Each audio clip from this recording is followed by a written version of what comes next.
the Mike Missanelli Show, 97.5, The Fanatic, and what more can be said? And we're going to try to say a lot today. That's just a general premise on what the Philadelphia Eagles are doing right now. A game where I'm watching it, I'm going, they're making that other team look stupid. After a slow start again, which we got used to, they somehow managed to say, okay, that team's doing this, so let's engulf them with this. And from that moment on, they reduced the Ravens to rubble. I mean, I'm watching the game, and I can't believe it. The way Lamar Jackson started, I said, oh, this could be one of those games where you get up and down the field. Instead, the opposite happened. After the first quarter, the Eagles get the 2 touchdowns, go into it with a lead, throw a donut at them in the third quarter, and then make a great final rush to get that that last touchdown that really cinches the game for them. We can go over the key plays of this game, but the general premise here, and we're going to go over the key plays of the game, the general premise is this is a good football team. And I don't know what the transition was or when it happened, but this is a legitimate Super Bowl contending football team. And I go, what can go wrong? Well, I don't know what can go wrong. They're headed on a collision course for the NFC Conference Championship to get to the Super Bowl. And right now you can make the case, and I know Bill has tried to make the case before, that they're even with Detroit Lions. Maybe they're even ahead of the Detroit Lions at this point. The Lions are all banged up. They struggled on Thanksgiving. And this team just keeps rolling along. They've got really good coordinators.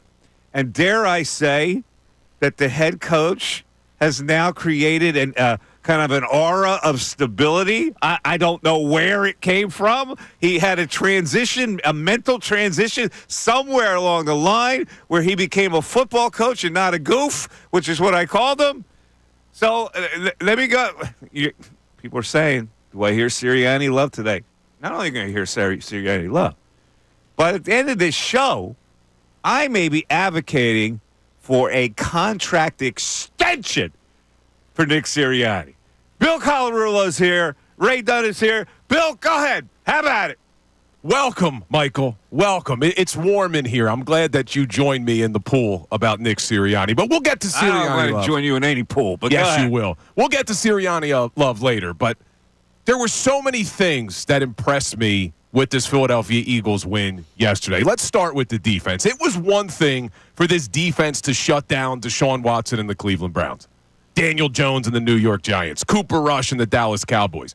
But now in the last 3 weeks, the Philadelphia Eagles held the Washington Commanders and Jaden Daniels to 10 points before a final drive that didn't matter. Matthew Stafford and the Los Angeles Rams to 14 points before a final drive that didn't matter. And now Lamar Jackson and one of the best offenses in the league with the Baltimore Ravens to 12 points before the final drive that didn't matter. And they've done this 8 wins in a row, a 10-2 start, winning games in Sao Paulo, New Orleans, New York, Cincinnati, Dallas, L.A., Baltimore. They are road warriors, and Saquon Barkley continues to impress. This offensive line continues to impress. The level of physicality that this team plays with, they just wear you down. Up until the fourth quarter, Saquon only had 44 yards. But then the new closer comes in. We used to call Hassan Reddick the closer. The closer is now Saquon Barkley. He goes for 63 in the fourth quarter with a 25-yard touchdown. Mike, Super Bowl contenders, baby. This team is for real. I don't think there's any question that they are Super Bowl contenders now. So let me go over some key elements of this game. And we're gonna give you sound bites today. We're gonna go all over the place. To break down this game, which to me was their most impressive win of the season. So they get down 9-0, and when Justin Tucker misses the extra point, I go, I feel an avalanche coming. It was like that was a trigger for me. They're not up 10-0, they're up 9-0 instead of 10-0, but 10-0 is really important, and it gave the Eagles some life. Now, the Eagles allowed a lot of yards yesterday, okay? By any measure, 372 total yards. But they really only allowed 1 TD drive, and they allowed only 2 trips to the red zone in 11 opportunities for a really good offense. A really good quarterback who's an MVP candidate looked befuddled the whole game after that first quarter. The defensive line, outstanding. They got the edge rushing when everybody thought was going, this could be a problem. They got outstanding play from Nolan Smith, who's now got 4.5 sacks. Sweat put pressure on him. Jalen's Hunt in the game looked okay, but especially in the middle with Jalen Carter and Milton Williams. And I'm looking around, and Fancher's throwing guys like Tristan McCullum in the game for crying out loud and getting away with it. Consecutive drives in the second quarter. And here is what I thought was a really key element. The punt that got the Ravens down to the 1-yard line meant that the Eagles got the ball back at the Ravens 49. And at that point, that was the Jalen Hurts to Goddard touchdown, and then the sneak after the fumble snap were the 2 touchdowns in there. And I'm going, oh, wow, look at this. And then I go to the fourth quarter, which I thought was a very underlooked play. 3rd and 7. A 9-yard completion to Goddard, which was the precursor to the 25-yard touchdown to Saquon. That was the key throw of the game. The 3rd and 7 throw to Goddard on crossing pattern, to me, it was overlooked. Yeah, it was a huge play. Great pass by Jalen, too. Puts it right on the money. And to go back to the punt you're talking about, that did change the entire momentum of the football game because at that point it was 9-0. Once they held them, after they pin them inside the 1 and they hold them, they get the ball at midfield, they outscored the Ravens 24-3 after that. So after that play, you outscored the Ravens 24-3 until that meaningless touchdown. So you're right, man. That was a turning point. And Jalen didn't do much in this game. What did he go, 11 of 19? Yeah, very pedestrian game, and we're used to seeing these kind of pedestrian games.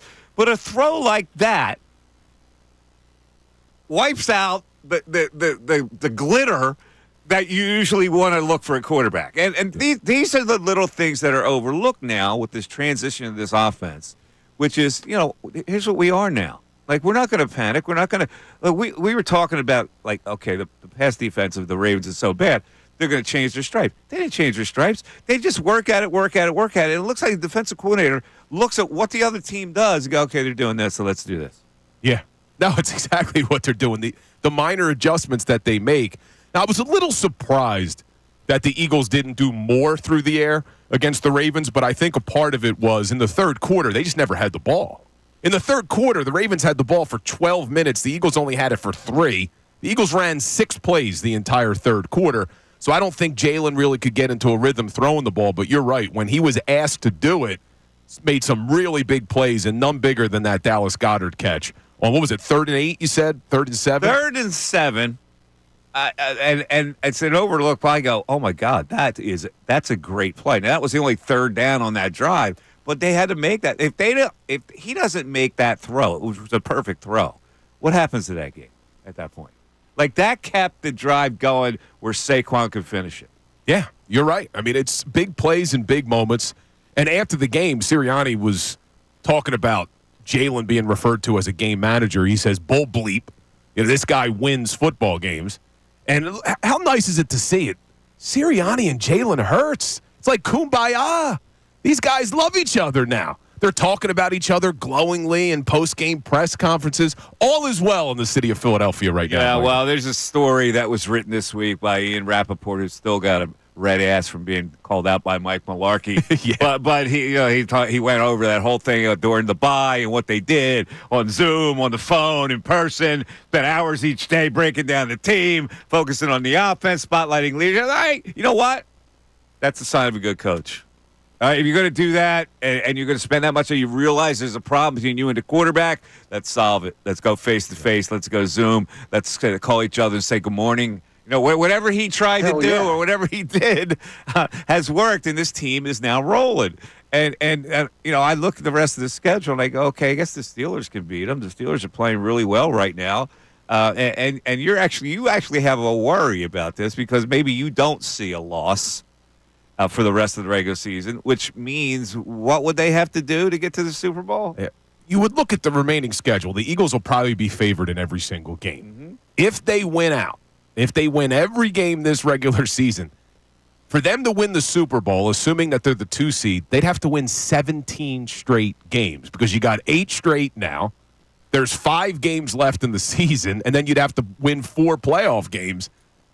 I don't want to say I want them to lose, but a part of me wants them to lose a game down the stretch because winning 17 straight seems impossible. Does it seem impossible? Or can good teams do it?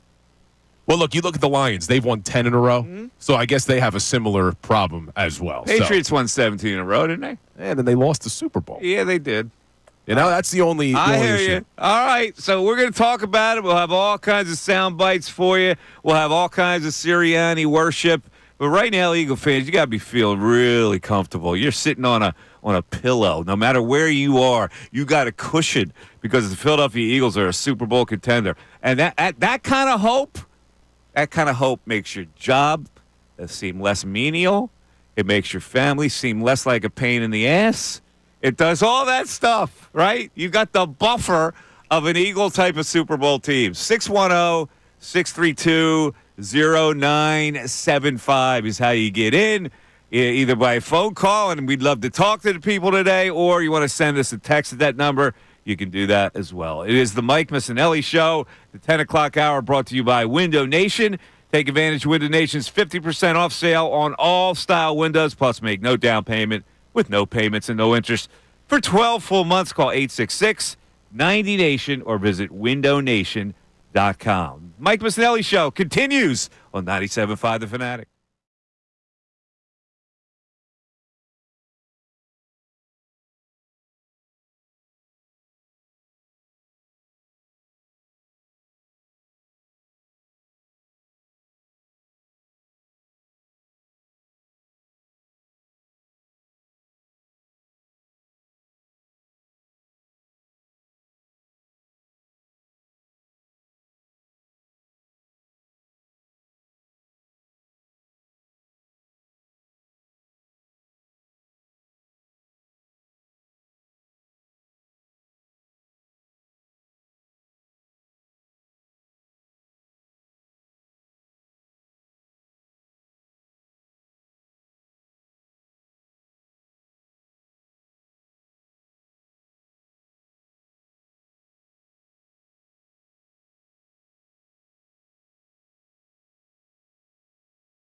sound flavor here, Ray.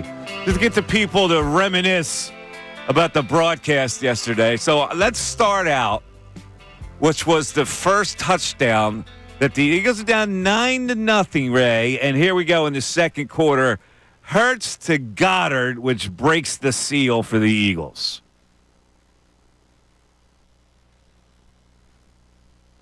The system's all right, so just let me know. Now they're in the red zone for the first time as Lamar watches. Keeps, gives, Goddard, tiptoes, touchdown, Philadelphia. Now, first of all, I don't know why people don't like that team. What team? Jim Nantz and Romo. I think they're fantastic. Why do people hate Romo? I love the understated style of Romo and Nance. I just it's a comfortable listen to me, and I don't understand why people they hate Romo. Why? So I don't hate Romo, but I will say, and I said this to my wife when we were watching the game. Does he always have to call him Jim? Everything's like, here we go, Jim. Oh, Lamar Jackson. He's crazy, Jim. That's your problem? It just calls him Jim? You don't have to call him by his first name every time you talk to him. We know who you're talking to. They're chummy together. That's our broadcast, the chummy broadcast. Did you Jim, see Tony? How about when Tony dropped here comes the tushy pushy? Yeah, can we please play that second touchdown right now? I know he gets a little gooey every now and then, but I think it's just to me, it's a good, straightforward broadcast. It's comfortable to listen to without having your ears hurt. All right, let's go now to the second one. Now, this second touchdown. You look at the replay and go, how in the hell did they score that? Look, that was like a total botch job. Talking about the fumble stat? Yeah, and they wound up getting a touchdown out of it, obviously on the tushy pushy. And here it is. That gives the Eagles their second touchdown in the second quarter. This is when Hurts gets it anyway, running right behind Juergens' center with the push. Well, what they did a great job of. Oh, here it comes, Jim. Your favorite, the tushy pushy. There it is. The fumble handle on the snap. They say touchdown. That was not clean, but it's arms in the air, touchdown for Philadelphia. It's not clean. It's a touchdown. So let's go to Nick Sirianni because I want to give him early and often love. For this guy who now I'm thinking that maybe it would be, time to think about a contract extension. Nick Sirianni, too, Ray, where the rebound after being down at 9 points. We're a resilient team, but 9 in the first quarter. Yeah, a lot of football left to play. So, resilient team, done a lot of different things. We were so determined team. I think that was noticeable all week of how determined this football team is. When there could be distractions with holidays, and Thanksgiving's a great holiday, but it's still a distraction in our eyes at the beginning. We've enjoyed the rest of the day, but they were so locked into that. And then it could be a distraction of coming back from afternoon off, but these guys didn't miss a beat. That really shows you the leadership of this football team, of just being locked in and being hungry, being humble, and this was a good win for us. It's a good football team that we just played with a lot of good players. Can't tell you how much respect I have for their coaches, their coaching staff, both sides of the football, special teams wise, everything. Coach Harbaugh is a great coach. Obviously, he's been a great coach in this league for a long time. So that was a good challenge, and that's a good win for us to go home with. Oh, humble Nick, professional Nick. I can't handle this. Something changed. He has turned into a humble but assertive, respectable football coach. Right in front of my eyes, Phil. I'm hearing some Sirianni love from Mike is what I'm hearing right now. What can I say? At this point, what can I say? The thing, when I call him a goof, because he was. Now, all of a sudden, I don't know what happened. He was talked to, I guess. I don't know. And then happened the bonding with Jalen. He is different. He seems different to me. Well, one of the reasons that I supported Sirianni is what you heard from the players over the last couple of years is he's always been a great communicator. He's always held the players accountable. And I think what you're seeing with this team is a reflection of how Nick Sirianni has coached them. And look, we play a shtick. I know the Sirianni love. I'm related to him, all that. He is a very good coach, Mike. He's an extremely good coach because when you look at the product on the field, So much good. I know that Kellen Moore gets credit for what's happening on offense, and Vic Fangio gets credit for what's happening on defense, rightfully so. But the brand of football this team's playing with, the physicality, the resiliency, the fun that they're having, that all does come from the top. And he has helped build this football team, the culture that they have, and it's a strong one. And it gives me a lot of memories of what you saw from that 2017 team. The 2017 team that had that resiliency, that people would get injured, didn't matter. They would have fun, the way they celebrated together. This team reminds me a lot of the 2017 team. And you got to give credit. You know how many teams since 2021 have won 24 road games, Mike? Do you know how many? Oh, I'm sure you get that stat for me. One. The Philadelphia Eagles, man, and Nick Sirianni. Winning on the road, in my opinion, is a true testament of a good coach. It's not easy to win on the road. And I listed all of the cities that this team has won in just this season alone. But you look at since Sirianni's become the coach, 24 road wins. That's good coaching, to be able to handle all of the travel and all of the issues of going into another team's stadium and still finding ways to win. Ray, who am I to try to stop the Bill syrup flow today? I can't. I can't even put a governor on the syrup tap. It's just I'm just letting it flow out. Maple syrup today, Ray. Maple syrup. All right. Hard to stop him. He's got a point at this point. Bill is like he's like the emperor. You know, he's sitting up there and he say he get the thumbs up or thumbs down like Gladiator on this guy. He's just looking down at all his subjects right now. I'm mad at myself that I even picked against the Eagles this week. I just didn't think that they would be able to. A back-to-back road game after going to L.A. and beating the Rams, coming back, having to go to Baltimore, where we said this on the pregame show yesterday, Mike, this game meant more to the Ravens than it did to the Eagles. The Eagles didn't have to win this football game necessarily, where the Ravens did. If they wanted to keep pace with the Steelers in the AFC North, they needed this game. Not as important for the Eagles, but the Eagles came out. They battled a slow start again. But this defense, Mike, to put this into perspective for you, this Ravens offense, number one offense in the league, averaging over 427 yards. Before that final drive, they held them to 300. They were number two in the NFL, putting up over 30 points a game. Before that final drive, they held them to 12. But the most important thing for me was that red zone offense for the Ravens. They were scoring touchdowns 80% of the time coming in. I don't know if you saw the graphic they put up on CBS. That was the second best red zone offense since 2000. You're talking 25 seasons. Eagles held them to 1 of 4 before that final drive. This team's impressive, man. It is amazing. And Vic Fangio, he's having fun. I don't know if the other guys are having fun because they kind of neutered him with all his fanciness. But, you know, that hit that young Cooper DeJean put on Henry, my God. I haven't seen physicality from a white person like that since it was sale day at the Gap. He just railed them. 610-632-0975. We're back after this. Fanatic Sports Update. The Eagles beat the Ravens. I'm Ray Dunn. This update is brought to you by PayPal. Get exclusive cashback offers in the app and with the PayPal debit card. Stack 5% more in your chosen monthly category and on up to $1,000 in purchases. Don't just pay. PayPal. The Eagles beat the Ravens last night after the Ravens jumped on them early in that game, and then the Eagles dominated the last 3 quarters of play down in Baltimore. Saquon Barkley ran for 107 yards and a touchdown, while A.J. Brown had 5 catches for 66 yards. The defense was led by big efforts from their linebackers, Zach Vaughn and Nakobe Dean, as the team bottled up one of the NFL's top offenses throughout the game. Post-game, Jalen Hurts had high praise for his defense. The defense deserves a lot of credit to the dynamic quarterback over there, dynamic running back, and the offense has been averaging about 30 points a game. So when you look at those numbers, they're one of the best in the league, and to have some new faces on the defensive side of the ball and still play at a high level, guys stepping up. Eagles now 10-2, winners of 8 in a row, hold the second seed in the NFC. They'll be back in action on Sunday against the Panthers. Elsewhere, we had a day that we've yet to see this fall.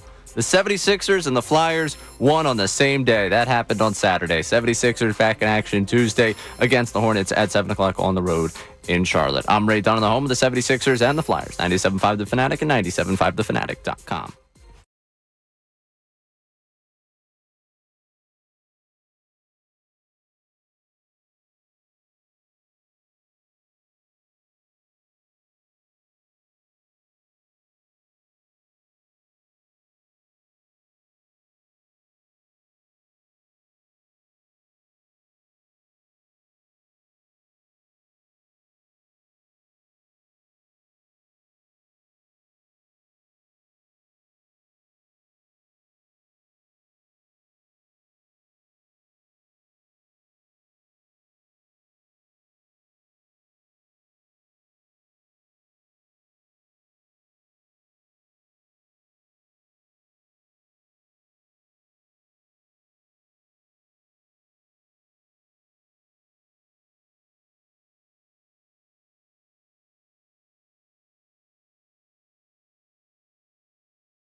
For the Eagles, that's for damn sure.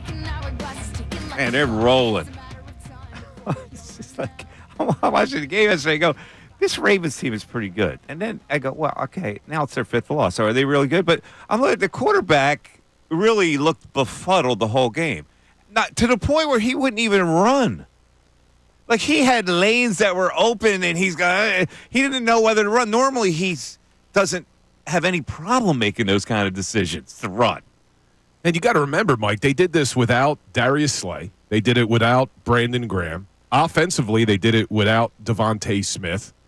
This was impressive. And I think when you look at that defense, we asked the question last week, what are you going to do without Brandon Graham? And I think we learned what they were going to do. Nolan Smith played, how many? 81% of the snaps. How about Nolan Smith? You were kind of down on the Nolan Smith thing. I thought Nolan Smith was going to be a bust. This kid continues to impress me now. But this is what maybe was the most impressive. Not Nolan Smith playing 81%. Jalix Hunt played half the snaps on defense. Remember, Jalix Hunt was taken in the third round this year out of Houston Christian, and everybody assumed this was going to be a redshirt year. This guy wasn't going to be ready this season. He's probably not going to play much. He's not going to dress on game days, maybe some special teams. He played half the snaps against the best offense in the league yesterday, and he held his own. Yeah. So are you telling me Howie Roseman hit on three straight? Yeah, but the other thing is like, Fangio has to trust guys before he plays them. He's that type of guy. He trusted that kid. Trusted him. So I give him credit. You know I've been critical of Roseman's ability to draft defensive talent. And in this draft, he may have hit on his first, second, and third round picks with Quinyon, Cooper DeJean, and Jalix Hunt. Those three picks alone could change the next 5 to 7 seasons for the Philadelphia Eagles. I mean, what a job by Howie Roseman. And then you add in the Zach Bond signing, the Saquon Barkley signing. Again, I said earlier, this team reminds me of 2017. Howie Roseman's offseason reminds me of the offseason in 2017, where it just seemed that everything he did worked. Every signing they made worked. Now, I know you could say Bryce Huff hasn't worked. I agree. But everything else he's done, he's got the Midas touch. Remember that was a general knowledge question, Ray? The Midas touch. Midas touch. Yes. He touches it, and it turns to gold. Yep. All right, let's get to the phones. We got people that on the text board. We got people on the telephone. Do we start with this guy? We might as well get it out of the way. From Phoenix, ladies and gentlemen, Mitch is our first caller. Mitch. Yeah, why do you got to preface Mitch, the name Mitch, and be so negative? Well, listen, you've given us that kind of vibe in the past, but today, since we're sloppy happy, we decided to go with you for the first call. Mike, that's where you're wrong. I've given you the most entertainment over the last 5 years. That's interesting because Mike had a 2.5-year vacation. Yeah, I know. He was still listening to his transistor. Listen to me. Refresh my memory because I'm old. Last year when the Eagles were 10-1, was there the same amount of enthusiasm and positivity as we're enjoying right now? No. Why? Because they were scrambling to win games. The games they could have lost many of those games, and there was always this. They're just kind of skating by, but they're really not as good as 10-1. This team is completely different. This team is legit good in probably every phase. Wait a minute, Mike. This is the same team that in the first quarter they're lucky to have 3 points. Yeah, but it doesn't matter. They're lucky every week, and it doesn't matter. And so what are you saying? Like that this is going to happen in a playoff game and they're not going to recover from a slow start? Maybe. I mean, that's a concern. But it almost seems like they feel out the other team, and then they just take over. All right, I'm gonna say at least one more thing because I know you want to cut me off as soon as you can. Hey, Bill, how you doing today? I'm doing well, Mitch. What's good? Okay. My next point is, and I don't know if you guys will agree, if the Eagles would have picked up DeAndre Hopkins, they not only would have gone to the Super Bowl or going to the Super Bowl, they would win the Super Bowl. Yeah, I don't know about that. They picked up Amari Cooper. These veteran guys that come in are not the same type of player. They're going to have their moments every now and then, but I don't know. I can't quibble that they didn't get him. Yeah, I mean, Mitch, appreciate you checking in, man, but this is really the call? Do you? We're going to talk about the slow starts. We're going to talk about they should have got DeAndre Hopkins. Listen, yes, you would love to see the Eagles come out offensively and be able to do more early. Hopefully they can figure that out. But what I prefer is a team that doesn't come out strong and then play poorly down the stretch. I like what the Eagles are doing, where once they figure out what the defenses are trying to do to them, they adjust accordingly. They got dominated in the first quarter yesterday, like literally dominated in the first quarter. The Ravens put up 133 yards. The Eagles only put up 2. They were losing 9-0. Once they figured out. And 6 penalties in there. 6 penalties, 3 on special teams. Yeah. Second quarter, they completely flipped the script. 138 yards for the Eagles, 5 to the Ravens before the Ravens got the ball. It's ridiculous the way they just adjust. We've had many teams in the past, even teams with good records. We go, how come they don't adjust with the other team? The team adjusts everything. They have a really good coaching staff that adjusts. They look at it from up top and they go, okay, they're doing this, so let's do this. And yesterday was kind of a bend but break, but it's like, don't let them in the red zone. They got a shaky kicker right now. Don't let him in the red zone. That guy's like Rojas right now. Who, Tucker? Yeah. Yeah. Tucker's like Rojas coming into the batter's box knowing he can't hit. Yeah, he's all mentally messed up because he's not just missing one direction. I mean, it's all over the place. He's going left. He's going right. It's like a golfer. Once you get in your head, man, you don't know what's going on. Mind you, they didn't have Devontae Smith yesterday. It didn't even matter. It didn't even matter because A.J. Brown, they run that impossible pattern to cover, which is that dig and slant. And like I say, 10 times they should be running that a game. But it doesn't matter. Whatever this team does works. They engulf a team. They put them in their hip, on their hip. They take their heart. They've done it every game. And this defense, man. I mean, we were all hoping in the offseason that maybe they could get back into the middle of the pack because of how bad this defense was. And Mitch wants to bring up last season. That defense was terrible all year last year. At this point last season, they fired their defensive coordinator and were trying everything because they were desperate. They were picking up Shaq Leonard to try to desperately fix the defense, making trades for Kevin Byard. That's not what you have right now. You have a defense that is impressive. They just shut down the best offense in the league. And Quinyon Mitchell and Cooper DeJean, I'm blown away about how good these guys are. But, Mike, what we need to give him flowers is Jalen Carter. He's putting up numbers and disrupting games more than Fletcher Cox was. And Fletcher Cox is a borderline Hall of Famer.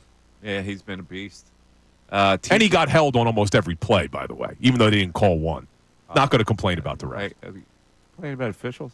Well, game they won handily. Going into that officials. But Mike, going into that game, the Ravens had the most holding penalties in the NFL. If you go back and watch some of the replays, they were holding Jalen Carter literally on every play. And I know you're not going to call it every play. They didn't call holding once.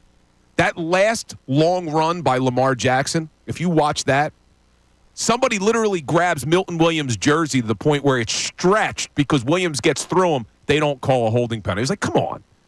There was holding penalties to be called in that game. I don't want to complain about the officials. Well, you just did. I know. I don't want to, though. Let's go to TJ in Ben Salem. TJ, you're on 97.5 The Fanatic. TJ! Hey, what's going on? What's happening? What's going on, fellas? First time caller here. Thanks, Fly buddy. Eagles Fly. I just want a couple things before I ask my question. One, alluding to what Bill was saying, they did not call any holding penalties. And I feel like every game Jalen Carter is being held. Every single game, double, triple teams getting held. He's such an animal out there. He kind of has that Warren Sapp feel to me. I don't know. Pretty good call. If I'm accurate with that. A pretty good call by you. Yeah. Similar what happened in the draft, too, with Warren Sapp falling. Jalen Carter falls. Yep. Yeah. And real quick, when N'Kobe Dean, his last year at Georgia, I didn't watch the championship game, but I had flipped back to the game a little bit, and I saw him make this play from sideline to sideline. And I was like, man, we need a guy like that on defense. And we ended up drafting him. So I was ecstatic. He didn't pan out in the very beginning, but he fell into his own. And yeah, he's been steady. He wasn't that great. He wasn't great yesterday, but he's been steady. Aside from I wanted to say, I feel like the Georgia players they ball. I don't think Jordan Davis gets as much credit as he should. He may not stack the stat sheet, but he's good in the run defense. He's a big body. It takes up space. I feel like that's what his job is, and he does a good job doing that. But real quick, just starting out slow. I know we keep talking about it, and I know we're gonna end up playing Detroit in the NFC Championship game. How do you guys feel about going against Detroit and starting slow like that? Do you think that our defense can hold up to their offense, or?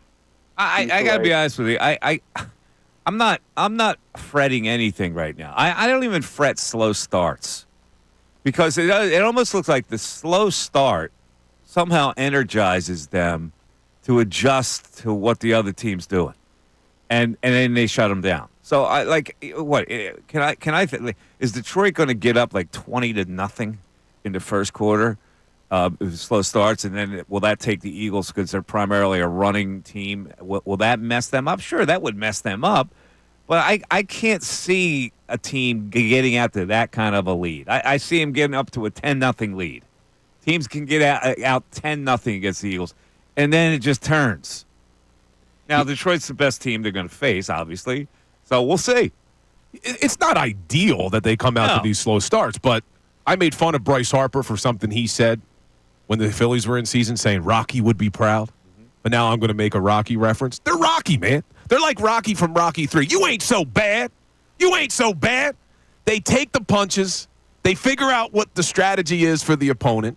And then they make these minor adjustments, and they shut them down. This has now been almost every single week where you've seen the defense come out and teams move the ball a little bit. They Fangio figures out what they're trying to do. They make some minor adjustments. They shut them down. And with the Eagles' offense, you don't love the slow starts, but they wear teams down. This offensive line, Saquon Barkley, they're going to wear you down. Yesterday, 11 carries, 44 yards for Saquon through 3 quarters, and then he goes for 63 in the fourth alone. No running back had put up over 63 in 4 quarters all season. He's done it every game. It's unbelievable. The stamina that this running attack has, it features that guy getting stronger in the fourth quarter. The broadcast made a Rocky reference yesterday, didn't they? Wasn't there a Rocky reference? I think they did. Broadcast? I think they did. And people were also talking about another reference that Jim Nance kept calling Britton Covey Covey. Made him French or something. Did he call him Kobe? A couple times. Yeah, you heard that, right? That's a terrible error. And that's a producer that should shut that down right away as soon as he makes the first one. Yeah, he said it a couple times. Jim, it's Covey. Covey. By the way, speaking of Rocky, a little later in the week, DB or not. Why, did I just make it? No. You're one every day.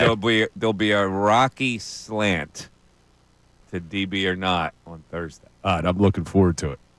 I'm also looking forward to what they're calling for in the YouTube chat, which is the Sirianni love. We will get to it. Oh, no. You're going to have to wait for that. Yeah, we're going to have to wait for that. We just don't waste that early in the show. No, we got to build up to it. We're kind of like the Eagles. We'll start out a little slow, and then we'll finish it off with the Sirianni love. Maybe not finish it off, somewhere in the middle. Let's go to the text board, Ray. What are they saying on texts? A lot of happy people on text board, to no surprise. Matt in Clearwater, teams go to Baltimore and get pushed around. The Birds punch them in the mouth. Very impressive win in a hostile environment. We also have a couple people that wanted to react to Bill and that winning out conversation of how many games they'd have to win in a row. Unnamed texter, if they have nothing to play for the last game of the year, that could be a loss, right? And Justin in New York follows up with that one. Bill, if the Eagles win out, we'll get the 1 seed. The Lions defense is so banged up right now, they might lose to Green Bay Thursday. They got to play the Bills still, and the Niners on the road in prime time still is a tough game. Well, the Niners game just got easier because Christian McCaffrey's probably not going to be available. and I don't know what the 49ers are going to have to play for. I know they still got a shot at winning the NFC West. Look, even if the Eagles win out, depending on who the Lions lose to, if they only lose one, you could still find yourselves as the 2 seed. And then that last game of the year would matter, so the Eagles probably wouldn't rest their players. I mean, there's a lot of things that need to happen, but I do get concerned. 17 straight wins just seems all right. very Well, difficult. guess what? You're going to get a loss because there's Steelers and then at the Commanders are back-to-back. Right? You're rooting for one of those to be a loss to take away that they have to win 17 straight. Well, but you don't want to lose to an NFC opponent because then that could affect you with the tiebreakers with the Lions. There's a lot that needs to play out. The game here. at the Commanders will probably be a tough game for them, and so will the Steelers at home. Because the Steelers at home come off a bop against the Panthers, although the Panthers won yesterday. No, they lost. Oh, did they? Oh, they lost. They scored the late touchdown, but then Tampa Bay pushed it to overtime. Oh, I didn't even see that result. Yes, they pushed it to overtime, and they ended up beating them. Oh, Tampa Bay survived that. Tampa Bay survived. Hopes. Yes. Oh, okay. Well, back to the text board. All right, we got Mike in Northeast Philly. Since Sirianni got blasted, the Eagles have not gone for 2 and have been less reckless. DeJean's tackle on Henry was textbook. Watch the hips, wrapped up, perfect. Yeah, it really was a good hit. That kid's Incredible. a good player, man. He really is. He's unbelievable. A rookie playing like that. The confidence that him and Quinyon play with is impressive. And look, a lot of it, you got to give this coaching staff credit. It's not just Vic Fangio. It's all of these guys, all the position coaches. Mm-hmm. They got them in the right position. Like you saw, they showed a replay. I think it was Tony Romo. Showed the replay of how disciplined the secondary is and the second level. The shell that they play with. And then Tristan McCullum making that big play on 4th and 8. Tristan McCullum comes in the game. Like, what? Fangio knows his personnel, and he goes, Sidney Brown that's not the guy I'm putting in. I'm putting in Tristan McCullum there. But it does worry me that they're going to have to keep replacing Blankenship because he's got an eggshell skull right now. Yeah, he got a concussion yesterday, right? Is that what it was? Yeah, he's a kamikaze, and so he's gonna come out of games often like that. Yeah, and you get the same thing with Darius Slay. I mean, he's been in and out of the lineup as well, but Rodgers played decently yesterday. He did. He made some nice plays. It's just it all starts up front with Jalen Carter. And we knew what causing interior pressure does in the NFL, how difficult that makes it on an opposing offense. And the fact that they got to put 2 or 3 guys on Jalen Carter on every single play, and he's still putting up stats. And he's playing 99% of the snaps. I think he only missed 1 snap yesterday. It was probably towards the end of the game. And this guy is everything we thought he was when he fell in the draft to the Eagles, man. Maybe we overvalued the Ravens. Now they have 5 losses now. I mean, how good are they? All right, let's take a break. 610-632-0975. That's how you climb in. I know it's getting monotonous to talk about wins, but this is the time to go Bill syrup. Bill's got the syrup tap. So much good. So let's hear your syrup. Yeah, today's a day to celebrate. Mike Missanelli Show is back after this. Fanatic Sports Update. The Eagles beat the Ravens. I'm Ray Dunn. This update is brought to you by Penny. It's open enrollment. Don't get health insurance from your job. Get the lowest costs on high-quality health coverage now through Penny, PA's health insurance marketplace. Enroll by December 15th at penny.com. The Ravens jumped out early on the Eagles, and then the Eagles dominated the final 3 quarters of the game on the way to a 24-19 win in Baltimore. Saquon Barkley ran for 107 yards and a touchdown. A.J. Brown, 5 catches for 66 yards. Defense was led by big efforts for Zach Bond and Jalen Carter as the team bottled up one of the NFL's top offenses. Post-game, Jalen Hurts had high praise for his defense. The defense deserves a lot of credit to the dynamic quarterback over there, dynamic running back, and the offense has been averaging about 30 points a game. So when you look at those numbers, they're one of the best in the league, and to have some new faces on the defensive side of the ball and still play at a high level, guys stepping up. Eagles are now 10-2, winners of 8 in a row coming out of the bye. They're second in the NFC. They'll be back in action on Sunday against the Panthers. Elsewhere, we had a day that we've yet to see this fall on Saturday. Both the 76ers and the Flyers won on the same day. 76ers back in action Tuesday night against the Hornets at 7 o'clock on the road in Charlotte. I'm Ray Dunn, the home of the 76ers and the Flyers. 97.5 The Fanatic and 97.5thefanatic.com.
7 o'clock hour on the Mike Missanelli Show. It's brought to you by Grungo Law, your law firm. When you need help because of an injury, pray for peace, prepare for trial. GrungoLaw.com. Coming up this hour around the NFL. Some interesting games yesterday.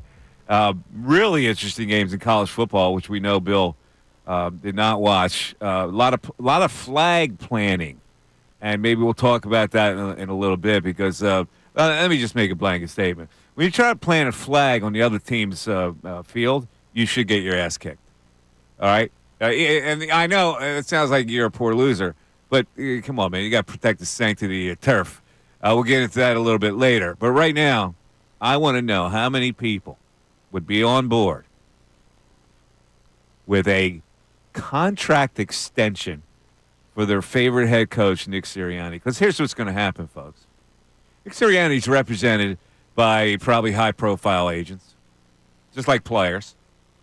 There is no way that agent for the last several weeks has not been on the phone with Howie Roseman every day to get his guy an extension. And right now, there is no higher plateau for that agent to make a deal with Howie, and probably it's the prudent thing for Howie to do it, to save a little money in case they do go to the Super Bowl, and then his price goes way up. You can't let a guy go into a lame duck season as the head coach. You probably have to act now. So my question to everybody, including Ray and Bill, would it be prudent for the Eagles to give him a contract extension as we get into the crux of this season, a really serious part of the season, so everybody feels the same solidarity? You even have to ask me that question? You know I'm giving him the contract extension because all he does is win, Ray. All he does is win. No matter what. Got money on my Put your hands up. You know, you see general managers do this with players. Would this be a statement of solidarity to the team? Since, Bill, you were under the impression that this guy bonds with this team. They play for this guy. Well, if they give him an extension, that's a manifestation of we believe in our head coach who believes in his players. Well, I think at this point, he's definitely coming back next year. So if you're going to bring him back next year, you're not going to bring him back as a lame duck coach in the final year of his contract. So why not give him the contract? Well, you could wait till the offseason. You could. You could twist in the wind here and go, you know what? We got to worry about price here. If he wins the Super Bowl, we'll take the chance that his price goes up. But right now, we still have something to prove because, frankly, the guy has to get further in the playoffs. I understand what you're saying. Look, people want some playoff success. It's just, could you imagine firing a guy that's the only head coach in franchise history to register winning seasons in each of his first 4 years with the team? A guy who has a .698 career winning percentage, which right now is the sixth best in NFL history, Mike. And it's the highest winning percentage of any active head coach right now. This guy's coming back. So if you're going to bring him back, sure, why not give him the extension? But I'll tell you what, if I'm Howie Roseman, that's not my priority of an extension. My priority of an extension are two players on the defense. Zach Baun at linebacker, Milton Williams at defensive tackle. Because Zach Baun's on a one-year deal, and Milton Williams is in the final year of his rookie contract. There was no fifth-year option because he was a third-round draft pick. Those are two guys that I'm prioritizing signing right now, even before I'm extending Nick Sirianni. Well, here's the situation with his agent. He's represented by CAA. At least he was. His agent was a guy named Clint Dowdle, who also represents Shane Steichen, which would figure since they're buds, right? Yeah. They went to another agency called WME. So the question is whether CAA still represents him or whether he had departed with this guy, Clint Dowdle, for WME. Ray, we got to get the agent on. That's your assignment this week. See if we can get Sirianni's agent on. Sounds good. That would be awesome. Yeah. Since the head coach won't come on with us, even though we've been one of the only Right. shows We'll get his agent. Yeah, and we'll his get his agent. Listen, why wouldn't his agent want to come on and extol the virtues of his main guy? Right? That would put a little more pressure on Howie. All right, Ray. Make it happen, Ray. Ray's writing it down. Look, he's actually taking notes. Yeah. Ray's going to make this happen. Actually taking notes. What do you think I do back here? I don't know what you do back there. Let's see what his fee is. It's a Nick Sirianni speaking fee at the All-American Speakers Bureau. Oh, you remember the All-American Speakers Bureau? I'm waiting for them. You know, I can, you know, they can take me on as a client if they want. You want to give? What do you think Nick Sirianni's fee is to speak? Probably around $50K. You're probably right. Yeah, probably around $50K. I mean, I've been to these seminars. Usually, the keynote speaker's making at least that. I mean, I remember I went to a legal conference a few years ago, and they had Peloton instructors who came to speak, and they were making six figures to come in and speak. This AA Speakers Bureau also has Emmett Smith, Greg Olson, Jason Kelsey, Dan Campbell. Dan Campbell. Dan Campbell would be a great speaker. Oh, Kevin O'Connell, Brandon Allen, Emmanuel Acho. Oh, speaking of Dan Campbell, so did you see that Jahmyr Gibbs, the running back for the Lions, posted a video of a teammate on social media, but the teammate was standing in front of a whiteboard that had all of the Lions' pass protections, run blocking schemes, all of their offensive adjustment calls, everything. Campbell gets asked about it at the press conference. He goes, what are you talking about? And they tell him what happened, and you could see Campbell's like heart sink, and he goes, yeah, we don't want that information out there. I'm going to have to look into it. And then he storms off the conference. There's no way he's happy with Jahmyr Gibbs. Literally, I'll show you during the break. Wow, come on, Jahmyr. Every single Ray, did you see what I'm talking about? Yeah, that's what we were talking about. I mean, it has everything on it. Dan Campbell's. All right. If you had $50,000. Yeah, who would Just a quick respite. We'll get back to Eagle Talk. Emmett Smith. I don't need to hear from Greg Olson. No, I don't need to hear Jason Kelsey. I mean, why spend $50,000 when you can literally turn on anything and hear Jason Dan Kelsey? Campbell. No, come on. Kevin O'Connell. No. Acho. No. Howie Long. I don't. I mean, there's nothing that they're going to say that I think is going to be. I'm just saying, you got 50. You got to get a guest. You got 50. They have to spend $50,000. It's got to be one of them. Well, I'm going down the list here. These are all the speakers that you can get. Bo Jackson. I don't know, that'd be cool to meet Bo. Corey Undlin. Are you kidding me? Corey Undlin. Wait, is that a former coach? Yeah, the special teams. Hines Ward. I don't know. Howie Long. None of them are really moving the needle for me. Acho. Jerry Rice. Jerry would be cool. All right. But Mike Missanelli. Sure, I'd pay. 50? I don't know. Maybe you need 51 from me. Maybe $25K for Mikey Best. 25? I'll take it. Let's go back to your phones. Carlos in Savannah, Georgia. Carlos. Yo. What's up? How you doing, Carlos? Man, let me say this. I was listening. I had some things that I wanted to say, but listening to some of these calls and then your guys' conversation, I just want to say a few things. Number one, this win that we got yesterday solidified on how far we're going to go. And I really think that we're going to go all the way. Everybody's like, oh, well, Detroit this, Detroit that. I'm not really impressed with Detroit wins. I would say 8 out of the 11 wins that they had was flukes. Nah, come on. To be honest. Come on. They're a good team. Yeah, man, they've blown some teams out, Carlos. Flukes. Come on. Okay, come on. They blew out Dallas. They blew out Jacksonville. Come on now, guys. You got to respect your opponent, man. They're a solid squad. That's not shortchanging them because we're Eagle fans here. That's going to be a tough game for them to win. Agree to disagree. But I want to talk about Quinyon Mitchell, man, on how he shut down Flowers. Yeah, he's shutting down everybody. I mean, he's been shutting down. Yeah, you're right. He's been shutting down everybody, man. And when I was watching the game, and he was, like, going with Flowers, who I think is a real fast receiver.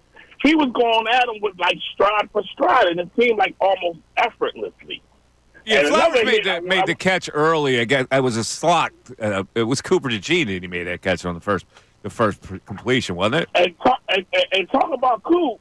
That hit he put on Derrick Henry. Oh my God, that brought back memories of Atwater hitting Okoye. I mean, he racked the Nigerian him up. nightmare. Yeah, he racked him up and then did the milk the cow, baby, milk the cow. Yeah. Yes, man, I'm just so hyped, man. I got my big head hat on today at work. You know, I got my noggin on. I got all my Eagles green on. My truck is lit up green. I'm just excited, guys. I hear you, and part of your excitement is to downplay the Detroit Lions. You can't be doing that, brother. Don't downplay them. I'm not impressed. All right. Not impressed. Okay. Don't get too cocky. All right, thanks, man. I love it, man. Carlos in Savannah. Carlos is excited today. Look, I think the fan base is officially all in on the Eagles now. I mean, a lot of people were slowly coming along. But when you go on the road back-to-back weeks, beat the Rams, and then go down to Baltimore and beat the Ravens, and now you've won 8 straight, you're 10-2, I think all of Philadelphia is on.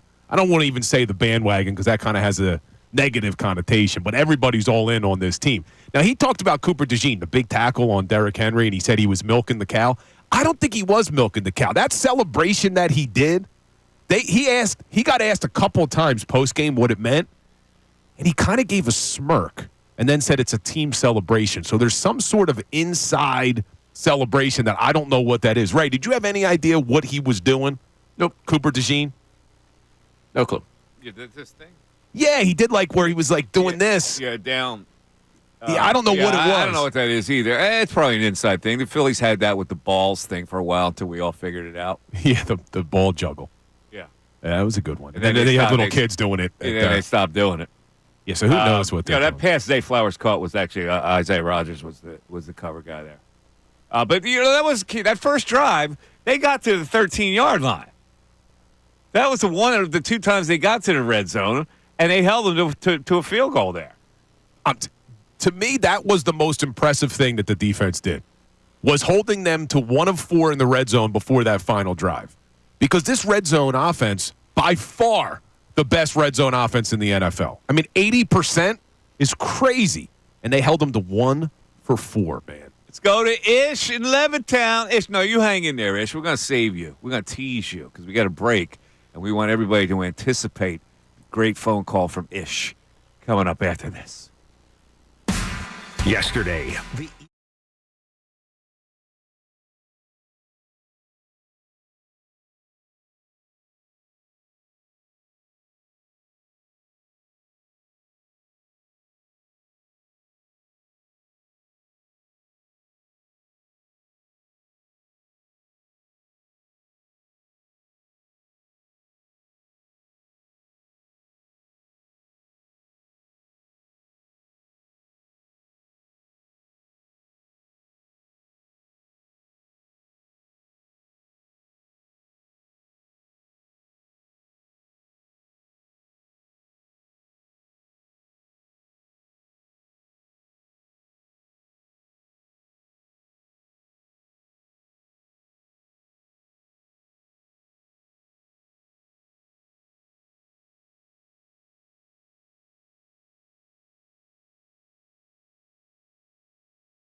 Everybody's happy today.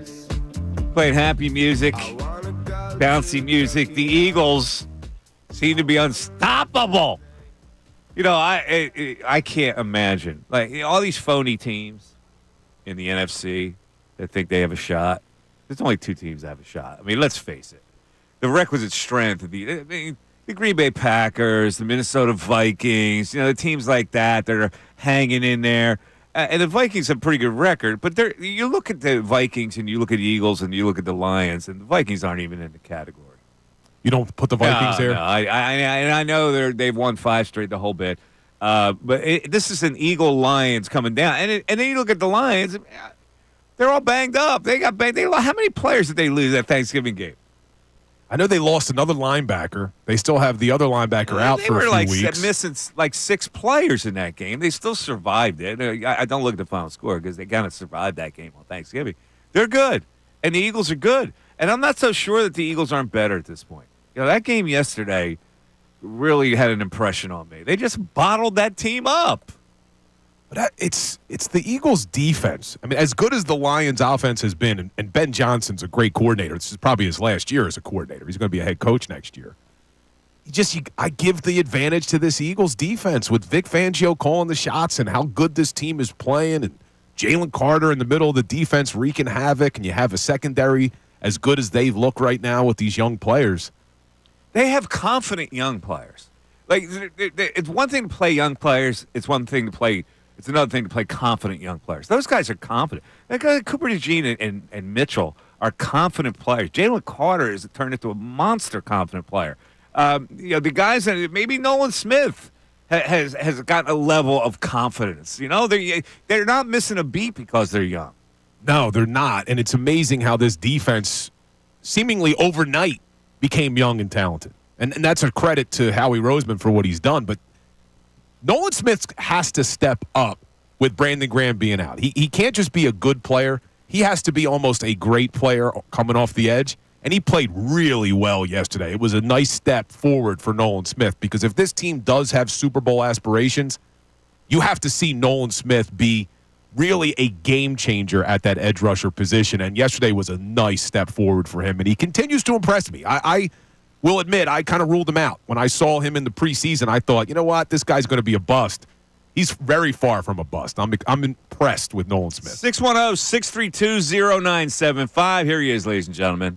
We already had Mitch, and now we have Ish. Ish from Levittown. What's up, Ish? How are you guys doing? Good, man. How you doing? Show me a little more excitement, Ish. Come on, man. Well, yeah, I'm excited about the all right. game, but I knew they were going to win. Cooper DeJean, that hit reminded me, I don't know if you guys remember his name. His name is Bob Sanders. He played for the Colts. Oh, yeah. Yeah, I remember Bob. Absolutely.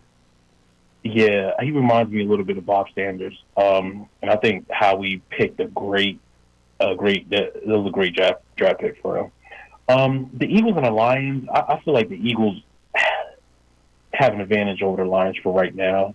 I agree with the last caller. It's kind of like the same opponents we went up against. So I'm not really afraid of them, especially I think the Lions are going to lose this Thursday. And, Mike, your question about the coach, Nick Sirianni, yep. Would he want to come back to Philadelphia after all the negativity he got, the press? Do you think so? What, are you kidding me? Why would he? Wait. Well, he's going to choose that he doesn't want to come back to Philadelphia? Oh, he's going to coach a lame duck team next year? Come on, Ish. You're taking the cash. You're in the 5th largest market in America. I know. Come on, man. This isn't like a player getting his feelings hurt. This is a coach. Nick Sirianni to me is like on a golden eagle right now, bathed in olive oil, and he's ready to. He's like, wait.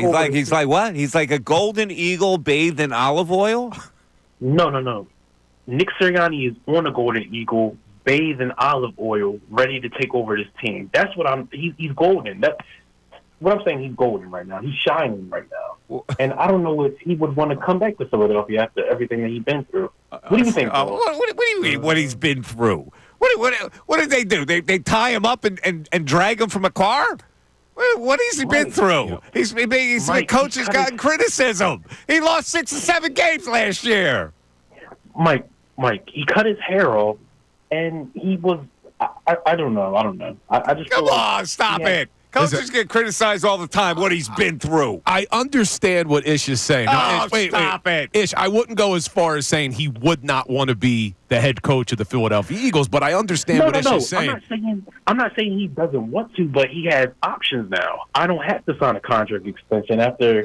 Now, let me ask you a question. What coach goes lame ducks it to the point where he wants to be a free agent? This isn't like players.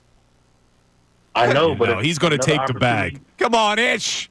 Come on. No, he's going to take the I bag. didn't understand the olive oil thing. What was he saying with the olive oil? I didn't understand that part. But what I did understand what he's saying is Sirianni, it did go a little bit farther than just criticism of a head coach. I mean, he was being called a clown nationally and locally. Funny how? I mean, funny like I'm a clown. I amuse you. When he brought his kids up to the press conference after the Cleveland Browns game, people were talking about how he used his kids as a human shield. He was getting heckled at the Phillies game. I mean, it did get pretty ugly for a guy who won a lot of games here. You've got to be kidding me. Come on, Mike. You got to admit.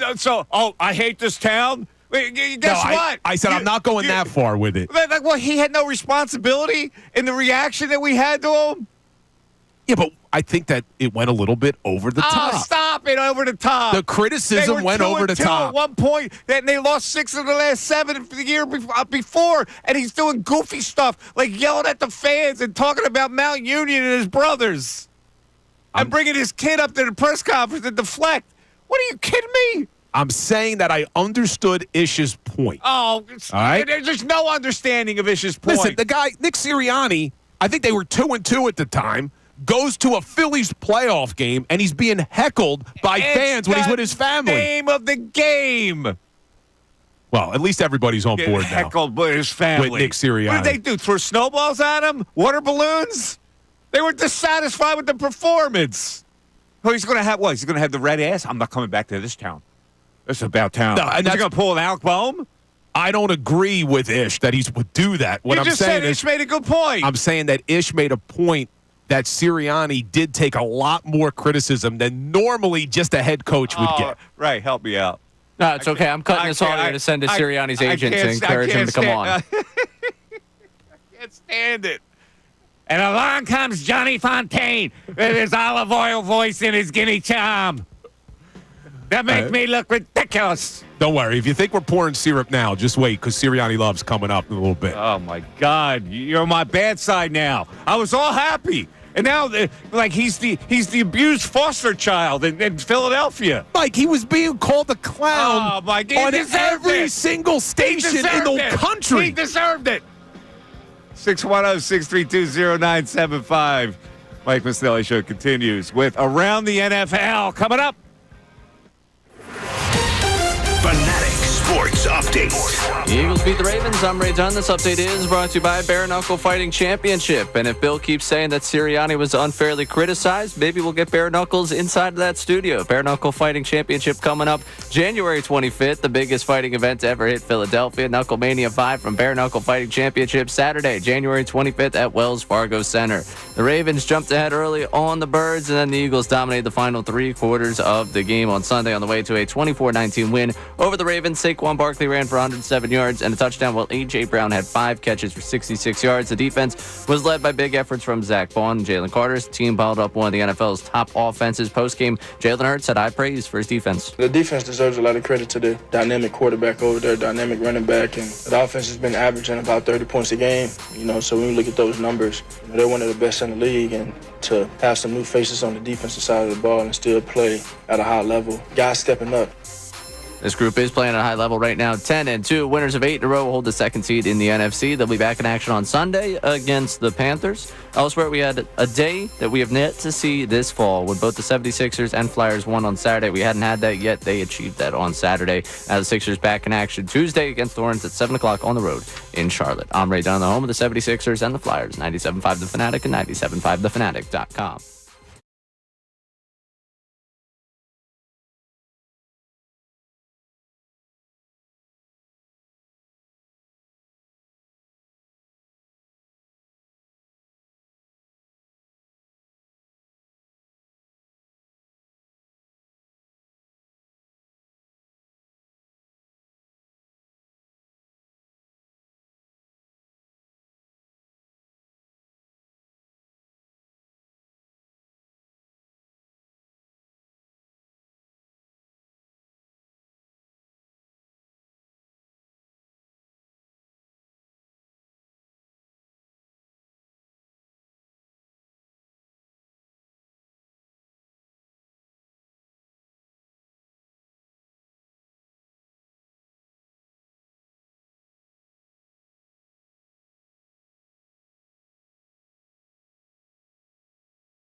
Missanelli Show. We're all goofy today because we're talking about this Eagle team. We're talking about Nick Sirianni and how the last call from Ish and Bill agreeing that he was so overly abused that he might decide he doesn't want to be here in Philly. No, I didn't agree with that. We'll talk about that in a little bit. But right now, let's go over what happened in the NFL yesterday with a little thing we do on Monday at this time, and it's called Around the NFL. Yes, dramatic football music. Where I go around the league, 5 things that popped out to me this weekend of football, maybe not exclusively in the NFL. Let's start with one. All right, I've already been on the record. I am not buying anyone else in the NFC as comp for the Eagles, except Detroit Lions. But are the Vikings sliding into contendership? Minnesota won its 5th straight game on Sunday, nipping the Cardinals on a short pass from Sam Darnold, the running back Aaron Jones, with just $1:15 left. Here it is. Darnold will look to throw for it. Pressure from behind. Hits Jones out of the backfield. Redemption for Aaron Jones. Winning touchdown. Cardinals couldn't get it into field goal range. Darnold has suddenly emerged as a late-game clutch quarterback. Who would have thought? He collected 104 of his 235 total passing yards in the fourth quarter. The Vikings had to rally from 13 points down in this one. And Minnesota at 10-2 is just one game behind those Lions. Nah, I'm sorry. I'm not buying the Vikings. Number 2, speaking of quarterback resurgences, how about Russell Wilson? Jesus, the Steelers scored 44 points yesterday? Yes, they did, and they did it with Wilson throwing for 414 yards and 3 touchdowns, and Pittsburgh is now 5-1 in Wilson starts. Meanwhile, Justin Fields was seen consulting with the NCAA executives to see if he has any eligibility left for Ohio State because they suddenly need it. Joe Burrow wasn't bad, but here was a big play in this game. Burrow getting sacked by Pittsburgh linebacker Nick Herbig. Remember that name? Yeah, Nate Herbig. That's his baby brother. Peyton Wilson picks it up and Cincinnati into a 3rd and 8. Josivas motion man. Burrow knocked away. Steelers have done it again. Scooped up by Wilson, and he takes it in for the touchdown. A fumble pick 6. The Bengals, man, what a buzzkill season. They dropped to 4-8. That was the Bills play of the week, by the way. And 1-5 at home. All right, 49ers and Bills, if you watched it last night, very refreshing to watch the game in the snow, and the Bills did it again. They smashed the suddenly woeful San Francisco 49ers 35-10. And Josh Allen, how about Josh Allen?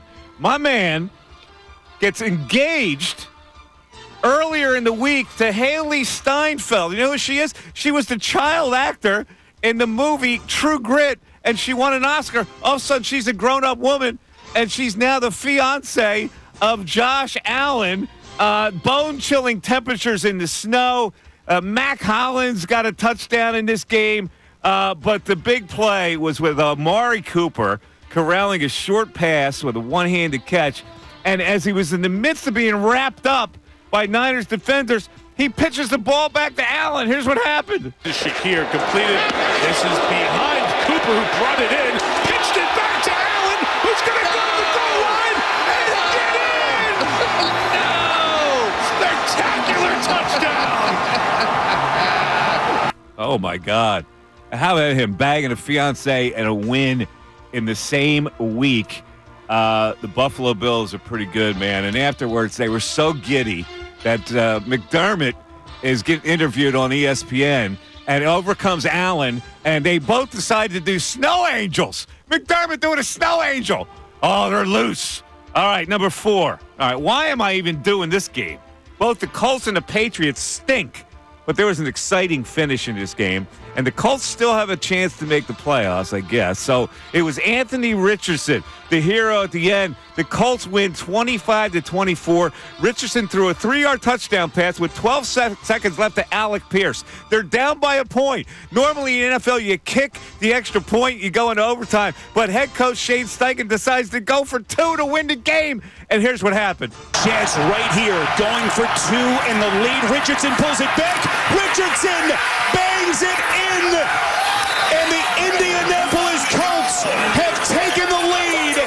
All right, one more highlight in this game, though, because the Patriots at the end kind of moved the football, and they send out kicker Joey Sly. He's got a big leg. Joey, we want you to kick a 68-yard field goal. Here's what happened. Could be an all-time NFL record. Snap, the hold, the kick online, but it is short. It was online. Joey Sly, can you imagine if that would have gone through from 68? All right, number 5. Well. Big bad Ohio State, a 20-point favorite against Michigan, goes down. Who had that? I had the Buckeyes in one of my plays of the week. But Ryan Day, the Ohio State coach, has now lost 5 straight to the Wolverines. And OSU fans are calling for his head despite his incredible record there. But this game was overshadowed by the aftermath when a melee broke out after Michigan players tried to plant the M flag on the big Buckeyes O at midfield. Here's the Ohio State broadcasting team with the fight call, if you can call it that. 13-10, the final score. Ohio State falls to Michigan as frustrations are spilling over on the field with confrontations with players from both teams. There's coaches and staff people involved. And Jim and Bobby, this has certainly been a very frustrating day for Ohio State emotions, but also with the way the football game, Bobby, played out. This is as ugly as I've seen it. Yeah, it's a tough scene down there. The guys obviously trying to plant the flag in the middle of the block O, and that during Carmen, Ohio, some of the Ohio State players saw it, doubled back. Coach has been trying to get in between it here. Players still, probably about 30 or 40 players still hanging out there around the 40, 45-yard line. It's like a as they're trying to get everybody back to their locker rooms and get everybody back up the tunnel. Yeah, some mace being sprayed out there, too. Let's also point out, in regard to how this does with the Big Ten Championship, there is a way that Ohio State could get there, but they would need Penn State to lose to Maryland, and they would need Indiana to lose to Purdue. I don't care about that anymore. You're doing a play-by-play. There's a melee on the field. The police are out there using pepper spray, and that's what you give me? Yes, Ohio State is out of the Big Ten championship game, and now it will be Penn State against Oregon, and you know what this means, Ray? Play it. Da, da, da, da, da, da, da, da, da. Come on, Bill. Join in. Penn State versus Oregon for the Big Ten championship. Ohio State may make it in the back 10 of the playoff, but they lose to Michigan. I can't do it. Da, da, da, da, da. Come on, Bill. Da, da, da, da, da, da, da, da, da, da, da, da,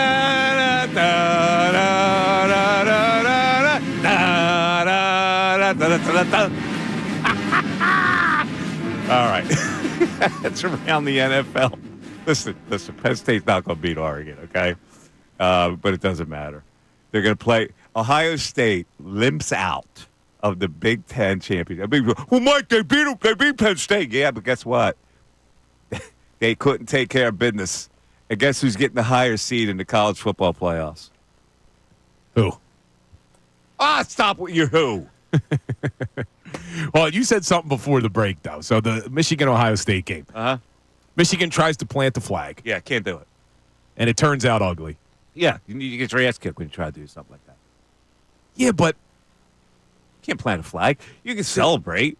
You can plant a flag on the other team. What's the other team supposed to do? Let you do that? No, they're supposed to win the damn game. Of course they're supposed to win the game, but they're not going to let you humiliate them by planting a flag at midfield on their own field. You should get an ass kicking for that. You want to do that? You should get an ass kicking. And here's the subplot to that. Jason Avant, former Eagle, proud Michigan graduate, runs on the field and tries to rescue the M flag that the Ohio State guy ripped off the pole. I know. How about it? I saw some people were sharing on Twitter, who is this? Who is this? And then it was Jason Avant. Jason Avant. He almost got beat up. Oh, yeah, of course he did. Yeah, I mean, at that point, you got football players with equipment on, swinging their helmets, to the point where they use pepper spray. Now, that's a little bit of an overreaction, pepper spray in players' eyes. But this happened in 2 other places in college football. Now, okay. Was it Arizona, too? Yeah, you want to be a smart ass. You want to plant the flag on somebody else's field. The other team is already licking their wounds from losing. They're already in bad temper. They see that happen when they try to humiliate them. You got to stand up for yourself. Now, Ohio State was poor losers because that's humiliating that they lost to Michigan. But you can't let them humiliate you on your home field. See, I think they already did by beating you. See, I don't condone violence after the game. What I would do if I'm Ohio State is you save that, and then next year when you go to Michigan, it's motivation that we're going to plant the flag on Michigan's midfield. This is a typical hockey thing for him. You store it. You save it up, and the next time you drop the gloves. No. You can't be planting a flag in front of that other team. Now, if the team goes off the field, Penn State tried to do that. They tried to plant a flag in the end zone. What did the coach do? The coach stopped it. He stopped it. Yeah. Right? Because that's like if the team's off the field, you want to plant the flag, that's fine. You want to do it in front of their face, in front of their home crowd. They just maybe lost their season in that game. They're not going to be happy about it. So win the damn game. Oh, stop, Bill. I think it looks worse that you try to fight them at the end of the game. It's where were you for 60 minutes? You're not fighting them unless they plant a flag. You got to take the loss. You got to limp off. Now they try to humiliate you with the flag. You got to get an ass kicking. To the victor comes the spoils, Mike. Right. You should plant the damn flag. What's your opinion on this? Well, I think we're overlooking the funniest part of it. You mentioned the pepper spray. We played that broadcast clip. Yeah. And listen to the way they describe this. Guys, they were in total depression, which I love. Ohio State finally getting their comeuppance where they had to be humbled instead of being normally obnoxious, which is what they are. But specifically right here. Yeah, some mace being sprayed out there, too. Let's also point out in regard to how this does with the Big Ten champ. There's some mace out there. So the Big Ten championship, by the way. Mace and now they're throwing grenades, and people are getting their limbs blown off. The post-game mace is out. All right, let's wrap up the game, go to the broadcast. Yeah. See, go to the post-game report. I can't condone the violence because of the flag plant. But what I would say you got to fight is what you saw in the Jacksonville Jaguars game. When Trevor Lawrence takes that cheap hit, I love that Evan Ingram and the rest of the Jaguars team comes to his defense. Because in that situation, you have to stand up for your teammate. Protect your quarterback. There's no question about it. But it's kind of similar. You can't let an opposing team, especially that team, that Michigan team, which already obnoxiously has beaten you, and now you're going to let them plant a flag on your your sacred O. That O's sacred. Yeah, the O's sacred. People. So win the damn game. I don't think you try to get in a fist fight after. They didn't win the game, and it wasn't like they were going to get into a fist fight because they lost the game. They got into a fight because the other team tried to plant a damn flag. I think they earned it. Can't be doing that. I think they earned it. You come back, you win on their field next year, and you plant the flag. You do it, and then you expect an ass kicking. Simple as that. You want to do it, and you want to go to war, knowing it's going to be a fight, then okay, you accept it. That's what I say. Maybe Jason Avant will plant the flag next year. You got to get Jason Avant on the air. Jason, what's up? What were your emotions at the time, man? This is why your college is your heart. You defend them. Like Ray defends Temple. He does. And Ray is celebrating the hiring of a new head football coach, Casey Keeler, former head coach at Delaware, former player at Delaware, good man at Sam Houston State. They lure him from Sam Houston State. But Ray's got a problem with the Temple PR department because they released the news during the Eagles game as opposed to doing it on a Monday, so it gets more hype. It was bad timing. Come on, Ray. It's like PR 101, man. Don't take a shot at my good friends over at the PR department. I am disappointed with the timing. I wish it wasn't halftime where the Eagles game where I'm seeing it's official. I just wanted to get that have its own moment. By the way, you try to put Ray on the spot there. Did you hear what happened? He's got clout. He's going to go to what? Did you hear what happened to Ray? What happened? Yesterday on the postgame show? What's that? So Sirianni drops bull bleep. So they got to drop it. Right. But then they take a caller. And Kevin Cooney, who hosts the postgame show at Ray. Got it on delay in the background? Well, he took a shot at a caller about Penn State, and then the guy dropped a bleep you, Cooney. They had to try to drop that. It was awesome. Nick from State College, all excited about the Eagles win. Oh, wait, let me guess. Cooney took a shot at Penn State because James Franklin threw a touchdown pass on the final play. No. He was saying, you excited about the prospects of them losing to Oregon next weekend. That was with a shot he took at him. And the guy, not breaking any stride, just dropped a bleep you, Cooney. But then there was panic because they had already dropped. I was worried they already dumped Sirianni's curse. Back. See, Cooney's another one.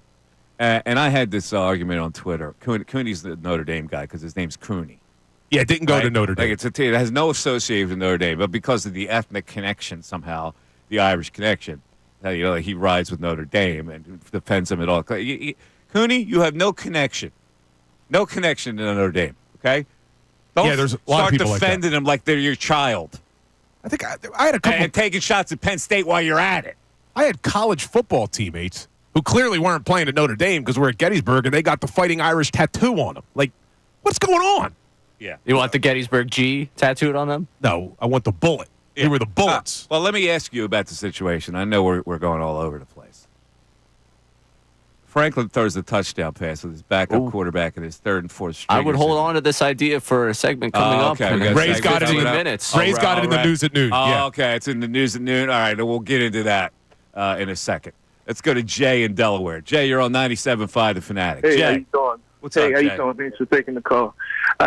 Just two things. I wanted to answer your question on Sirianni, and I just wanted to talk about a little concern. Okay. When it comes to Sirianni, I think it's not how you start. It's how you finish. In the beginning, he was doing some horrible decisions making and stuff. So the backlash he was receiving, I think he deserved it. But he battled through, and he's doing excellent now. So I just think it's not how you start. It's how you finish. I agree. And like they finished last year losing 6 of 7, which is one of the reasons why he was getting criticized. Exactly. So, yeah, that's how I feel about Nick Sirianni. I like him, though. I think he's great for Philly. I like his attitude. He got kind of Philly attitude. You actually think he's from Philly. So I like his attitude. Yeah, but let me ask you a question. Do you think he took over? He took such abuse here that he now wants to decide whether he wants to stay in Philly? I mean, come on. No, I don't agree with that at all. He wants to stay, most definitely. Of course. He's tough as nails. I don't see him not wanting to stay. He can handle the pressure. Of course he can. No coach would ever say, I don't want to coach here because the fans treated me harshly. Exactly.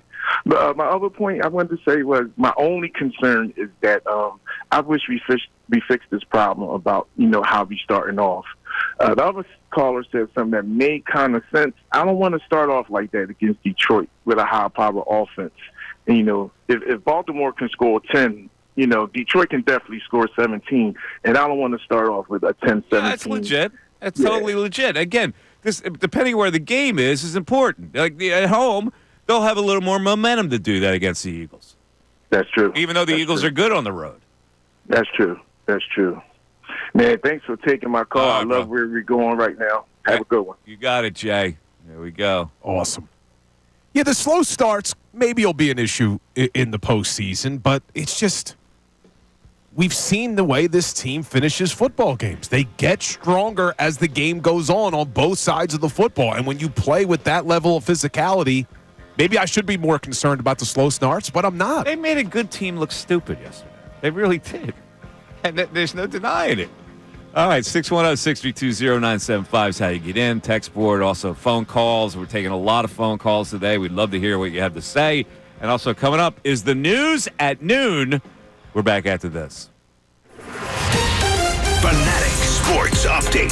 The Eagles beat the Ravens. I'm Ray Dunn. This update is brought to you by AAA Car Care. Save up to $30 on auto repair with their AAA Triple Play. Only at AAA Car Care Centers. Offer valid through December 31st. Details at AAA.com/mycar. The Ravens jumped ahead early, and then the Eagles dominated the final 3 quarters of the game on Sunday on their way to a 24-19 win over the Ravens. Saquon Barkley ran for 107 yards and a touchdown, while A.J. Brown had 5 catches for 66 yards. The defense was led by big efforts from Zach Bond and Jalen Carter as the team battled up one of the NFL's premier offenses post-game. Jalen Hurts had high praise for his defense. The defense deserves a lot of credit to the dynamic quarterback over there, dynamic running back, and the offense has been averaging about 30 points a game. So when you look at those numbers, they're one of the best in the league, and to have some new faces on the defensive side of the ball and still play at a high level, guys stepping up. The Eagles now 10-2, winners of 8 in a row, and hold the second seat in the NFC. They'll be back in action on Sunday against the Panthers. Elsewhere, we had a day that we'd yet to see this fall. Both the Sixers and Flyers winning on Saturday. 76ers back in action on Tuesday against Hornets at 7 o'clock on the road in Charlotte. I'm Ray Dunn, the home of the 76ers and the Flyers. 97.5 The Fanatic and 97.5thefanatic.com.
everybody doing? Football Monday also. Football Monday brought to you by Pierce Phelps Bryant Heating and Air Conditioning. Visit nopaybryant.com. All right, at noontime as you're enjoying your morsels of Chipotle or whatever your choice is. Honey Grow? Yeah, the kids love the Honey Grow. Bill loves the Honey Grow. The kids love the Chipotle or the Qdoba. I took my kids to Chipotle on Saturday. I'm sure you did. We'll talk about you and your weekend of spending $1 zillion on the kids, just taking them here and there. Man, movies are expensive these days, Ray. I would have no idea. We'll get into that in a second. But right now, at noontime, for your pleasure, it is time for the News at Noon. There's a whole lot going on in this world. It's time to catch up. Here's the News at Noon. 97.5 The Fanatic and 97.5thefanatic.com. All righty, the News at Noon brought to us by Ray Dunn, who features 3 little tidbits for us to discuss. Go ahead, Ray, start it up. All right, it's a sandwich of football with college on both ends of this one. We'll open up in Syracuse because I know that Mike really enjoyed the Ohio State loss, but I think there might be one more person that enjoyed it just a little bit more from this area. And that would be Syracuse quarterback Kyle McCord, who had transferred out of Ohio State and led Syracuse the upset win over Miami on Saturday. After the game, he was asked how sweet it was to get the win that day as Ohio State suffered. Does it give you any extra satisfaction knowing that the same day you outtold Cam Ward beat Miami with this team, that Ohio State scored 10 points and lost to Michigan? Everything comes full circle. How about Kyle McCord throwing it in? They go, we chose another local Philadelphia guy over this Philadelphia guy.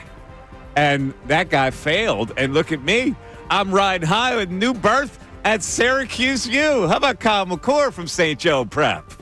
Man. Nicely done. By the way, earlier in the week when I was predicting that Penn State would win their first round game in the playoffs and have to play Miami, who would get a bye, I was tweeted back from a guy who says, Mike, is not going to be a Miami when the Orange takes them down on Saturday. Well, I should have listened because the Orange did take down Big Bad Miami in that game.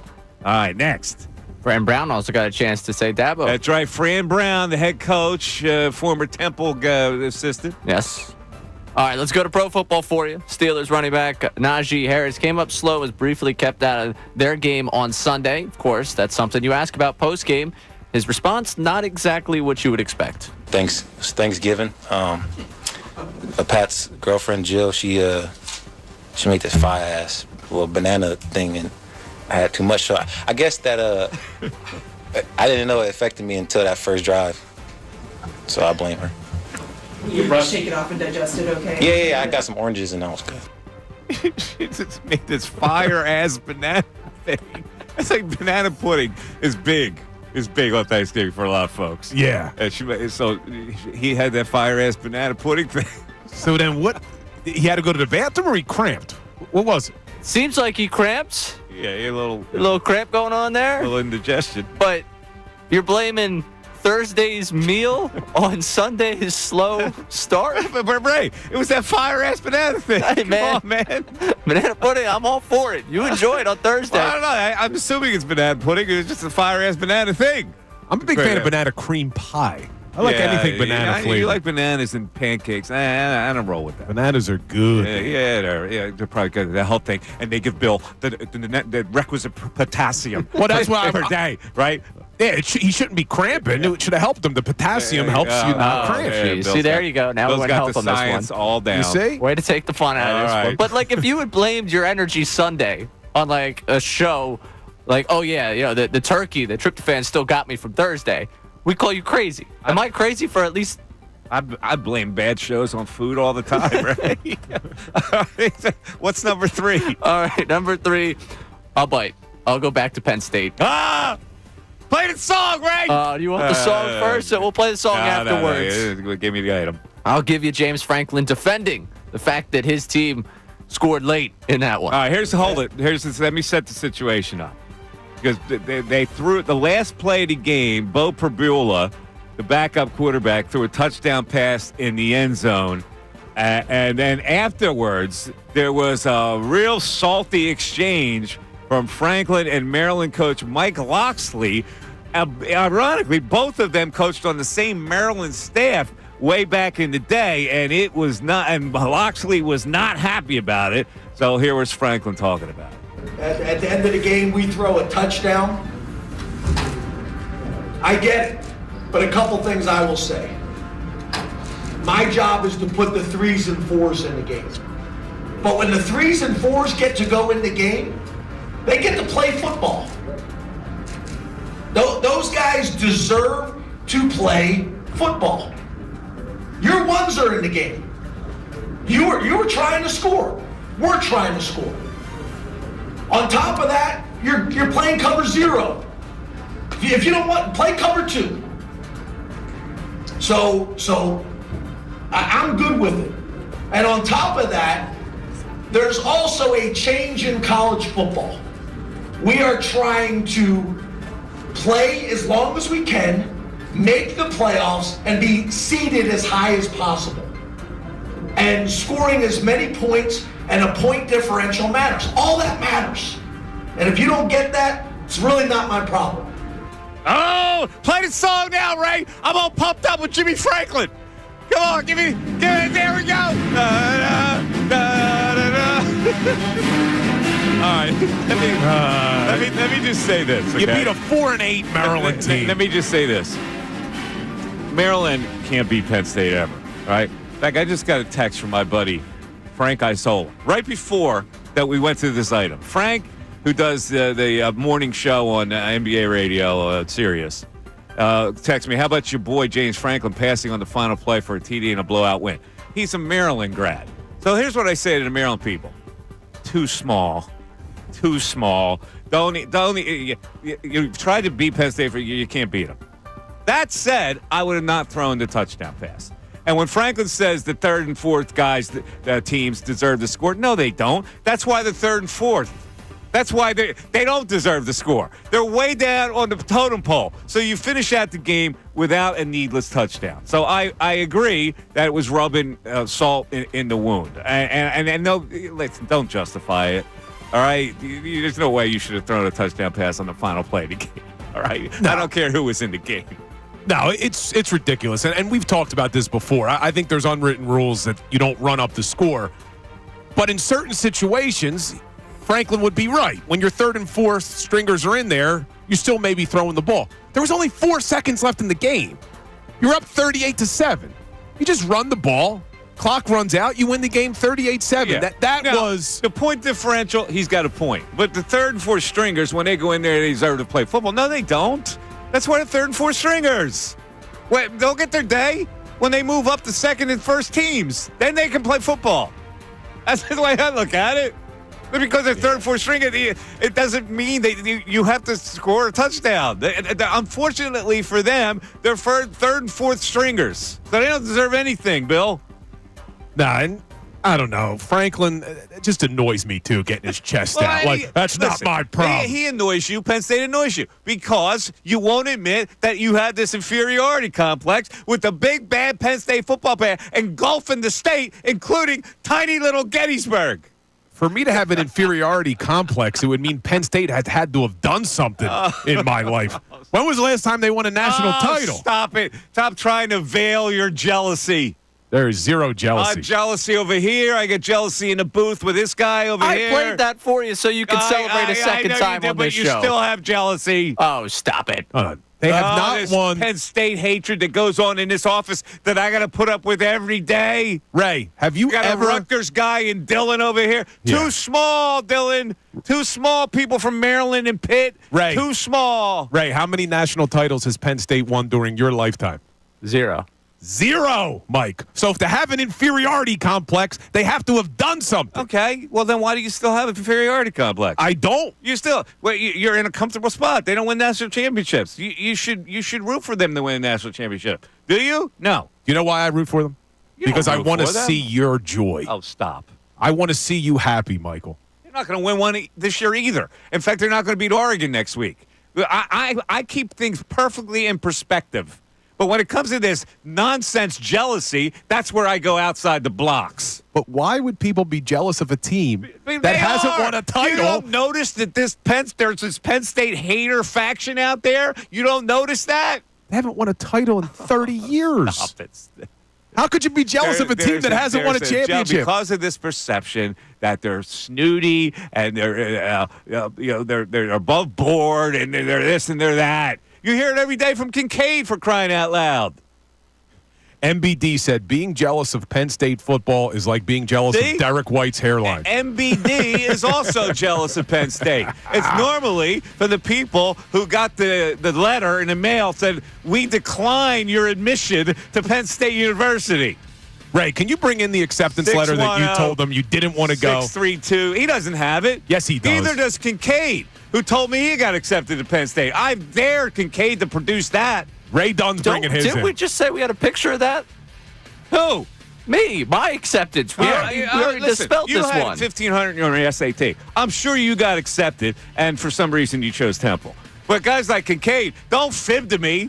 Your jealousy comes directly from the fact that you couldn't get in Penn State. And if you want to show me the acceptance letter, then I'll say I'm wrong. Mike Missanelli continues after this. Andrew DiCecco recaps the Birds' win over the Ravens.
Here's how you get in. 610-632-0975. The Eagles with a statement win yesterday, a game that we picked against them, actually. I thought there was a loss on the schedule. It would be the Ravens in Baltimore, but instead they engulfed that squad after the first quarter. Got 2 touchdowns in the second quarter to take the lead. Salted it away with a Saquon Barkley, as usual, fourth quarter surge. And the big play, I thought, was that 3rd and 7 completion that Jalen Hurts made to Dallas Goedert that kept that drive. That was the precursor to the touchdown. And they're good. They are a solid Super Bowl contending team. And to the point where I would not even be disappointed, I guess, at this point, if the coach got an extension, which I am sure behind the scenes is being probed. I love it. I love it. Mike has officially come over to my side of the aisle. And I guess it's time. Ladies and gentlemen, it is time. Ray, I think people are waiting for it.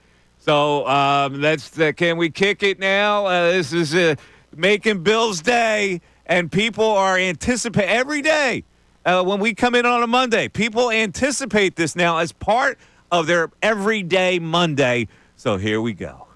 Sirianni love. Ray, you going to sing with me today? The solo act, man. You're good. Sirianni knows how to coach.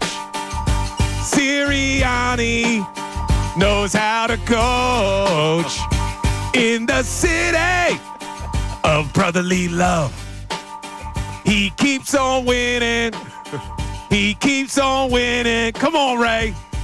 Oh, my. Oh, the people, Sirianni love, baby. For some reason, they anticipate this. And people are also anticipating my singing as we get later into the holiday season. For, oh, it's all cold along the beach. Wait, I thought we were going to replace that with Sirianni. We're going to do that, too. But by popular demand, people are besieging me on email. Yeah, you got to do it. And Twitter. For the Bruce thing but not yet. I know a lot of people putting up their tree already. I drove through the neighborhoods. I saw the lighted tree. I'm a 2-week guy. All right, I'm excited. My lights have been up for a while. Yeah, they have? Tree went up the night before Thanksgiving. I did it with the kids.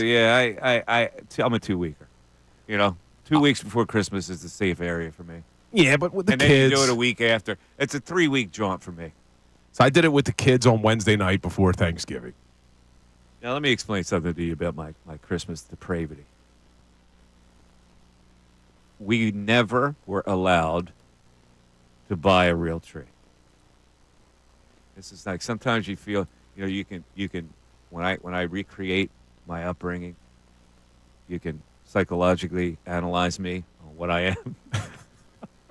So I lived in a very frugal family. A lot of people think I was born on a hill somewhere. But no, I was not. I saw where you grew up. Right? And so it's a very frugal family, and we pinch pennies a lot as a family. So my father could never embrace the concept of putting out money for something that you would throw away. And so my whole childhood, I was deprived of a real Christmas tree. Instead, what I got was the stick pole with the metal foil flanges that you stuck in holes. I remember that. In the pole. Yeah, I remember. Okay, those. now, hold on. The story goes. Well, I've told this story many times, and I always like to get it out because it helps me psychologically. It's therapeutic. It is. And so what that aluminum tree, which was all aluminum foil branches, what that came with to jazz it up was a color wheel. So you would plug in, and it was this slow spinning 4-color wheel: yellow, green, red, blue, and it would flat on the foil tree that lights would reflect. Well, guess what? That was too much money. So what the old man did, I kid you not. God loved the man because he was trying to raise a family, on very few dollars. Yeah. So he rigged up a light socket that was attached to a cord. He stuck it inside a shoebox, which he leaned up on some kind of a lean-to a book or something, and covered the shoebox with red cellophane wrap. It's pretty. So you got the red glow of the light bulb in the shoebox shining through the cellophane, which put a red hue. That's beautiful. On the aluminum. Look at that. What was your dad's name? His name was John. John was a smart man. Or cheap. One or the other. So while my friends, I walk in their house and I smell pine. I go, well, what is? Oh, that's a real tree. Wait, I don't know what that is. Wait, so what do you do now? So when I got to be an adult, I vowed that every year I would buy a real tree, even though I knew I would throw it away, Bill, after 3 weeks. Yeah, I don't do the real tree anymore. You don't? Nah. What? What do you get, a Balsam Hill fake one? I got a pre-lit fake tree now. Yeah, I used to do the real one, but the problem is if you don't get rid of it quickly enough after Christmas, it's a disaster. Oh, but that's part of the charm of Christmas. It's so much easier now. Bill gave in. I put up the pre-lit tree. You're turning to your dad. Yeah, I just put up the pre-lit tree. We always had fake trees growing up, but oh, you did? But then with my kids, I took them a couple of times where you could go out to the tree farm and you mark the tree you want and they chop it down. I only did that twice. I actually chopped my own tree down. You're like Chevy Chase from Christmas Vacation. I had a bow saw. I went to one of those joints where you have to cut down your own tree. Yeah.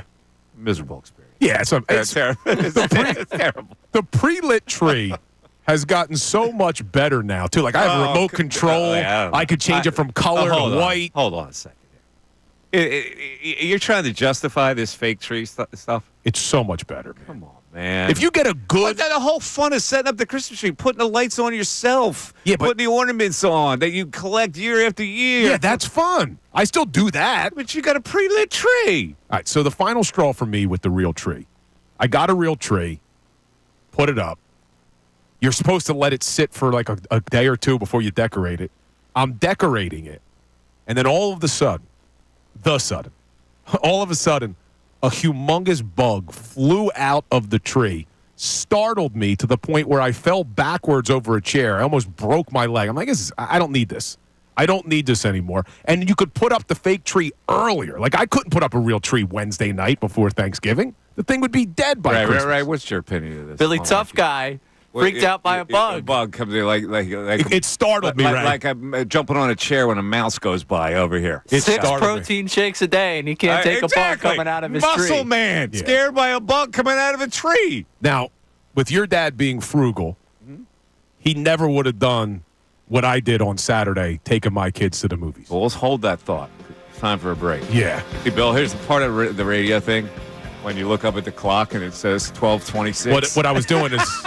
That was a tease, Mike. Oh, is that what that was? That was a tease. No, I think you were ready to tell the whole story. You veteran radio guys. We got to teach them what a tease is, Ray. Well, we're going to have to teach both of you what a break is. 610-632-0975. Back after this.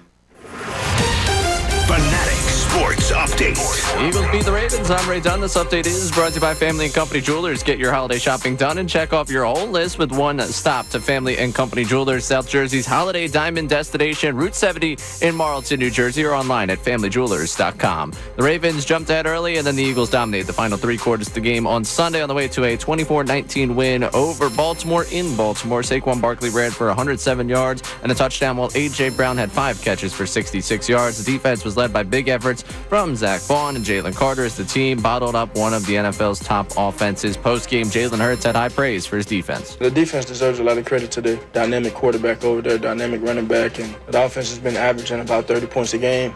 So when you look at those numbers, they're one of the best in the league, and to have some new faces on the defensive side of the ball and still play at a high level, guys stepping up.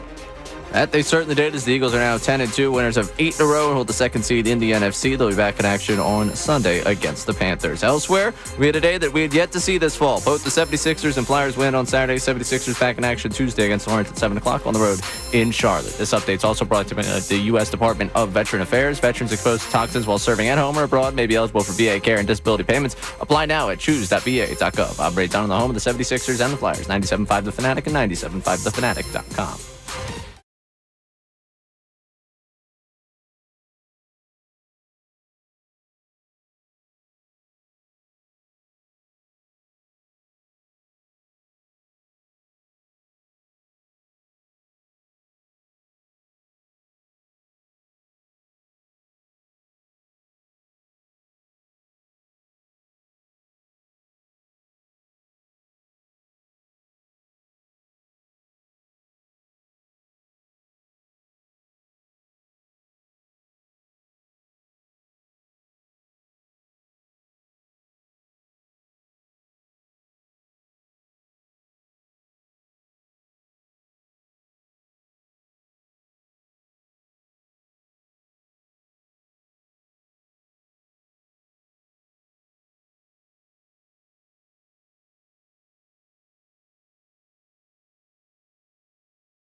Some lines have opened, and a lot of people have been joining us today on the phone lines at 610-632-0975. You know, we're glowing about the Eagles, and I know the glowing part doesn't resonate with a lot of people.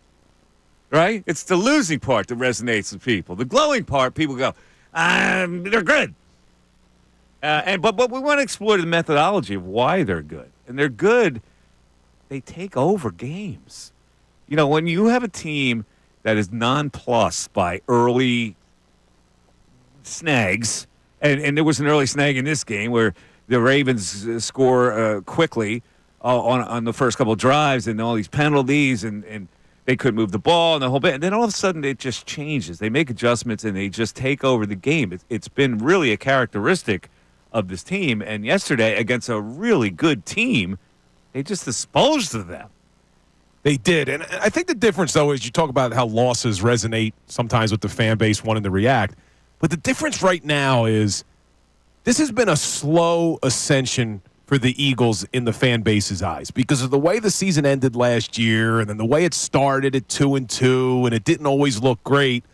I feel like more and more fans have started to jump all in. More and more. And then yesterday, I think now we're at the pinnacle of it where every Eagles fan believes that this team is good enough to win the Super Bowl. And that's why I want the reactions today from the fan base. I want the excitement today from the fan base because that's a huge win. Going down to Baltimore, your back-to-back road games, coming back from L.A., and you beat that Ravens team that had one of the best offenses in the entire National Football League, and you saw your defense shut down another offense with a good quarterback.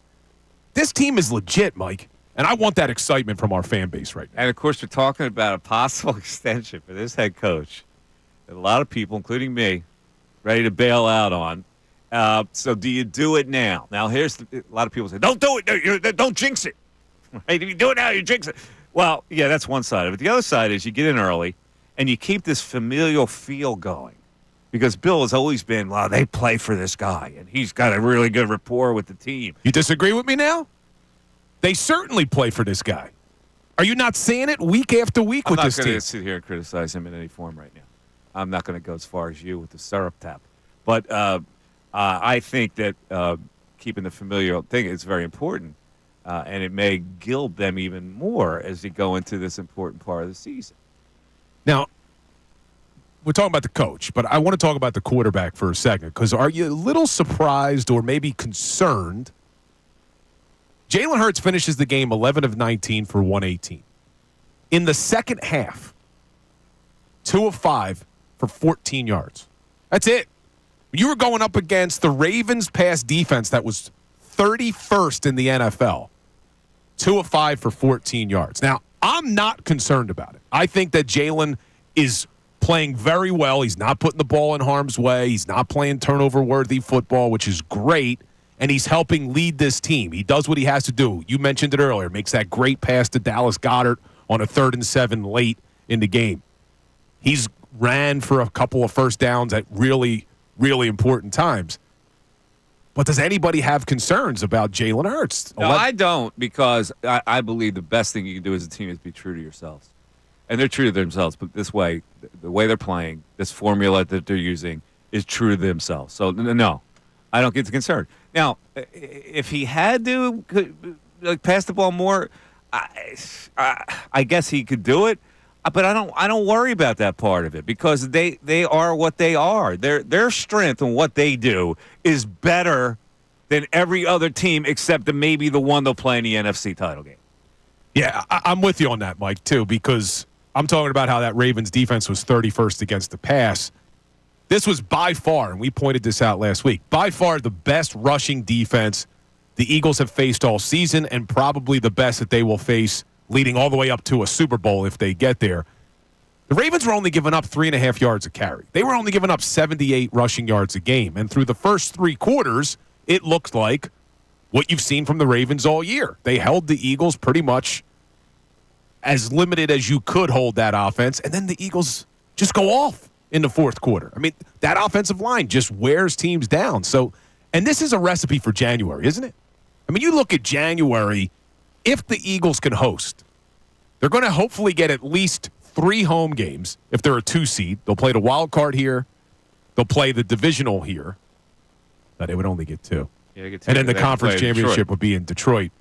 But if you're playing at least those 2 games in Philadelphia, cold weather you would hope in January, and you have a team that's as physical as this on both sides of the ball, both sides of the line of scrimmage, it's a recipe for January, man. I hear you.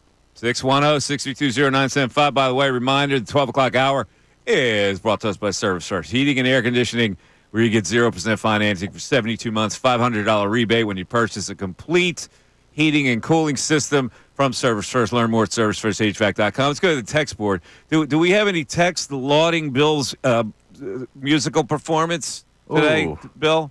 We got Ray? Yeah, we got someone saying, "Sing it, Bill." There you go. And when are we going to get the Bill statue?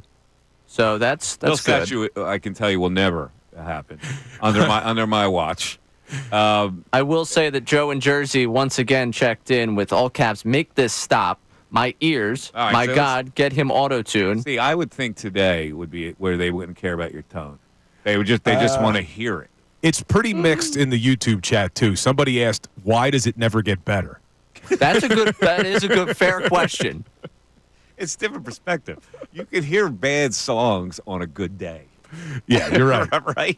Bad songs on a good day. Listen, if this team wins the Super Bowl and I'm singing Sirianni Love on Monday in February, I don't think anyone's going to mind. No, I'll be honest with you. I look forward to it now because it means they won. I'm happy that they won. I will deal with the 30 seconds of my ears bleeding for that victory. Your ears actually bleed Yeah, when you hear it, Bill. It's not good. Well, listen, both of you are on record saying you will sing it if they make the NFC Championship. My ears don't bleed when I hear it. It's not like I'm sitting down and I'm listening to Tony Bennett soothe me, but my ears don't bleed. Maybe I can. Maybe I'll take some singing lessons for the Super Bowl version. Yeah, I'll be honest with you. I would prefer Tony Bennett, the basketball coach, to sing over Bill Colarulo. You're not the chairman of the board by any stretch of the imagination, but, you put it together. Yeah. Let's go to Brian in Northeast Philly. Brian, you're on 97.5 The Fanatic. What's going on, guys? What's up, Loving Brian? the show. How are you? I might have to call Maxie and drop off a check. I'm liking it so much. Yeah, wow, look at you, man. I hear you. With that song, maybe, I don't know if Bill would sing for us. Maybe I can get that going. I think Bill is he'll rent himself out to bar mitzvahs for a jingle. Actually, to sing Sirianni Love. Yeah, bar mitzvahs, Sweet 16s. I'm available. And jingles, right? You can do some jingles for our 97.5 commercial. You think? Yes, I think he can do that. I love our jingles here for the commercials. What's on your mind today, brother? So I will admit this. I have my rejection letter from Penn State framed. And that's why you hate them. Well, yeah. So they. You hear that, Ray? Yeah. All right. You want me to read my acceptance here? I know. You're irrelevant. You're irrelevant. Thank you. They rejected me from Ogons too. To be honest with you, so I was really, which is really hard to do. That's actually why it was framed. Come on, man. But I did have Temple hate as well. Oh, you did? But until Ray Dunn started doing the Temple women's soccer. Oh, okay. That was, there you go. Then I flipped over. Beautiful. Flipped right over. Beautiful. But Penn State, they're hateable. All right, but it is unwarranted. Tell me why they are the best program in the state. Tell me why they're and Temple hateable. is very jealous. This is what I want to know. Why are they hateable? Why are they hateable? Yeah, they shouldn't be as hateable as they are, Mike. Why are they hateable to you? Well, because I was rejected from Ogons. So I think I have a Come on, he's giving you too much ammunition now. I get it. He was rejected. I get it. That's part of the hate. No. I get it. There's a jealousy factor. I get it. I get it all.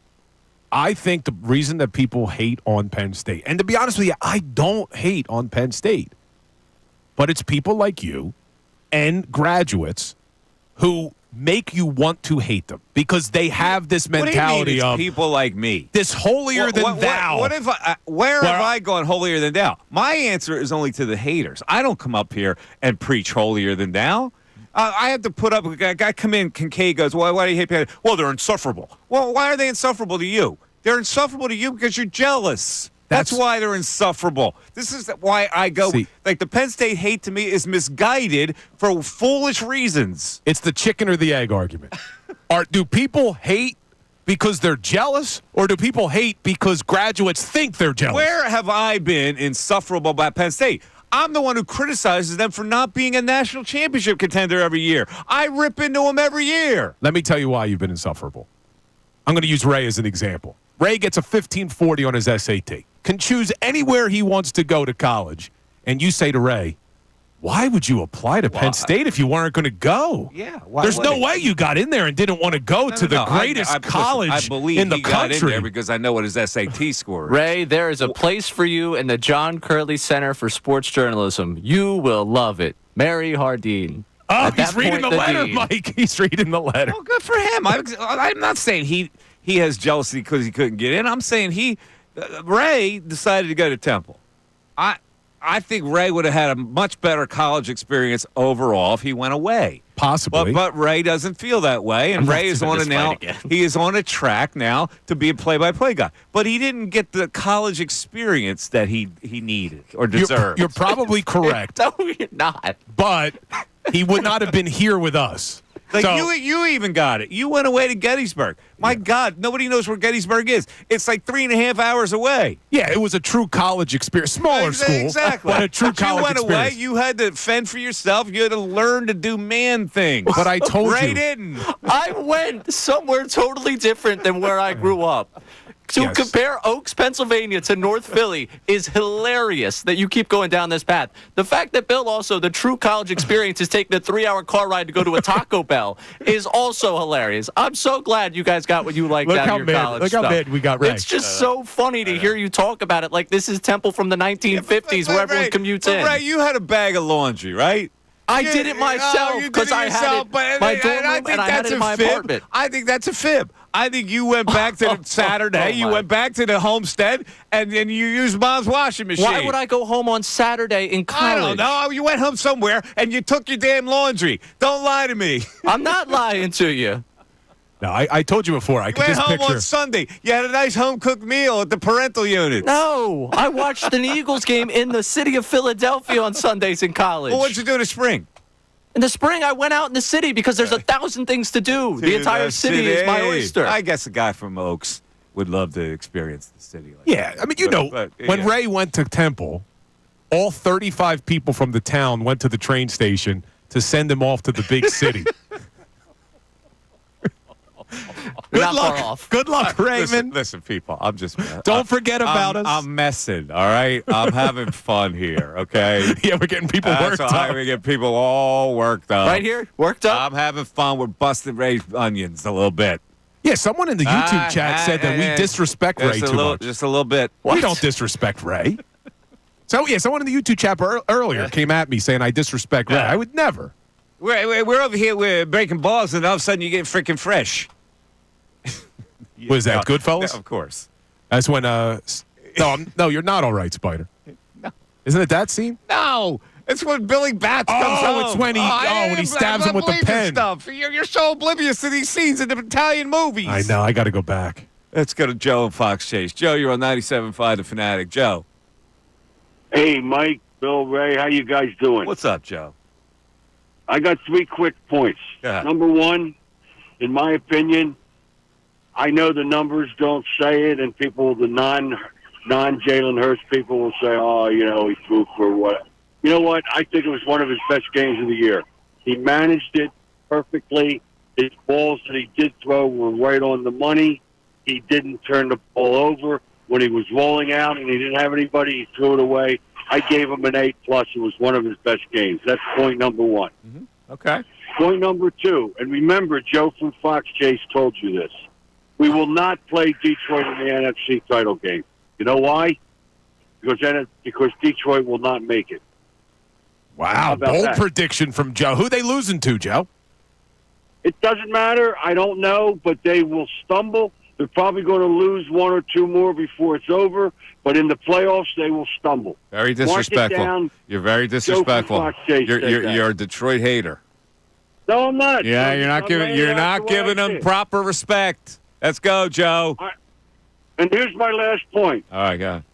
And you can look this up. The first 8 flags thrown, 7 were against Philadelphia. Oh, I know. The refs were against them, Are damn you it. telling the me refs there were were no- against them? Every time the Eagles play, the refs pick on them. I agree, Joe. Tell me there was no holding calls in that game? Are you kidding me? I saw twice when they grabbed his jersey. Yeah, I'm with you on that, Joe. Mike's being a little sarcastic, but I'm with Joe. Look, I don't think the refs are out to get the Philadelphia Eagles. You guys waste so much energy on refs. But I will say, Jalen Carter, being in only his second season, is so dominant. He is being held on every single play, and I don't think the refs are throwing the flags, mainly because Jalen Carter's only in his second season. Once he starts to get the reputation that he should be getting, because he's one of the best defensive tackles in the league, he's having an all-pro type of season, I think maybe you'll see some more flags. Dude, he was held on every play. They called 0 holding penalties in that game. I don't think it's bias against the Eagles, but they're not giving Jalen Carter the respect that he should be getting on the interior. Let's talk about Jalen Hurts. He didn't manage the game perfectly early, that's for sure. On the first drive, he targeted Paris Campbell and Britton Covey. Yeah, not an ideal start. On 2 incompletions, which I go, well, come on, man, why? Why? You got an A.J. Brown on the field. Why would you do that? The second drive was what, a 3-and-out? It was a 3-and-out. He threw a deep pass, incomplete, and then on 3rd down and 6, he was incomplete to A.J. Brown, and that's the play Hamilton was injured on.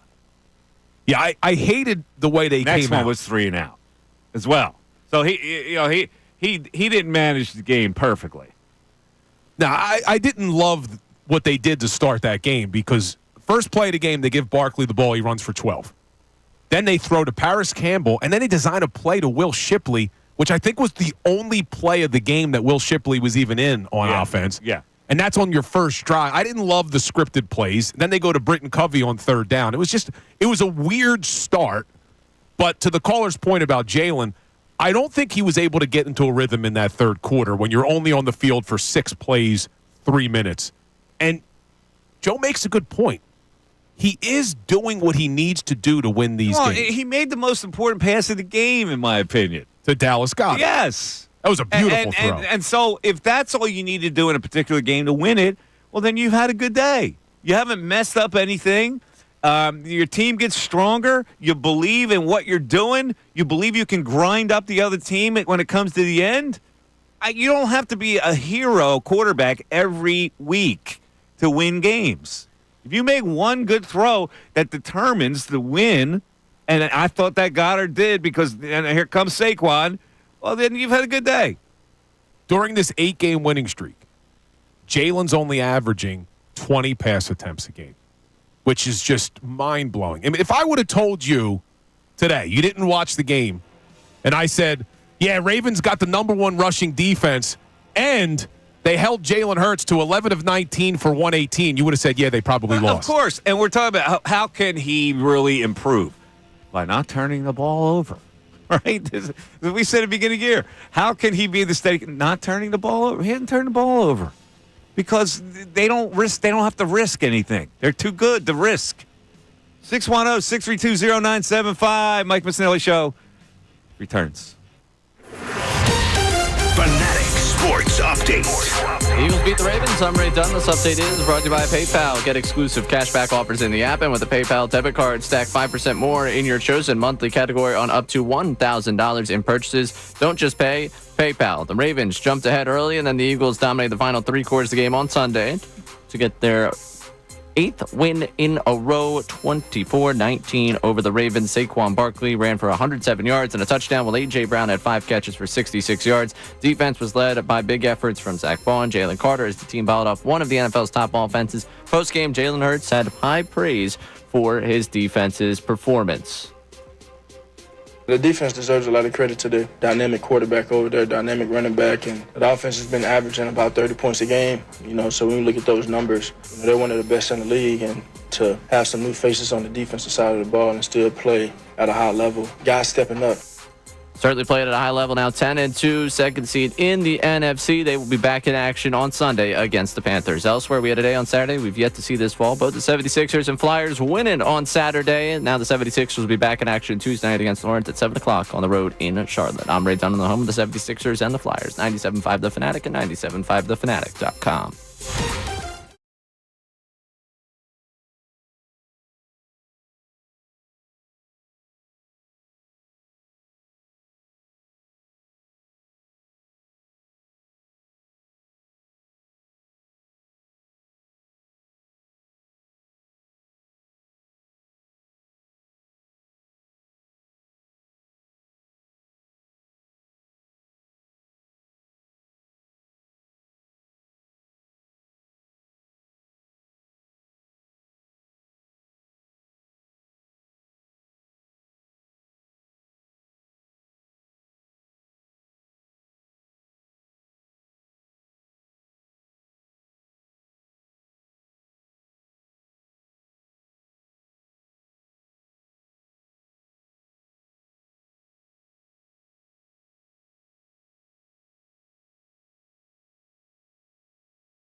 Missanelli Show has been holding court. You know, we can go over the key plays in this game, but the general premise is this is a good football team. And I don't know what the transition was or when it happened, but this is a legitimate Super Bowl contending football team. And I go, what could go wrong? Well, I don't know what could go wrong. They're headed on a collision course for the NFC Conference Championship to get to the Super Bowl. And right now, you can make the case that they're even with Detroit Lions. Maybe they're even ahead of the Detroit Lions at this point. The Lions are all banged up. They struggled on Thanksgiving. And this team just keeps rolling along. Mike and Bill have been pleading their cases.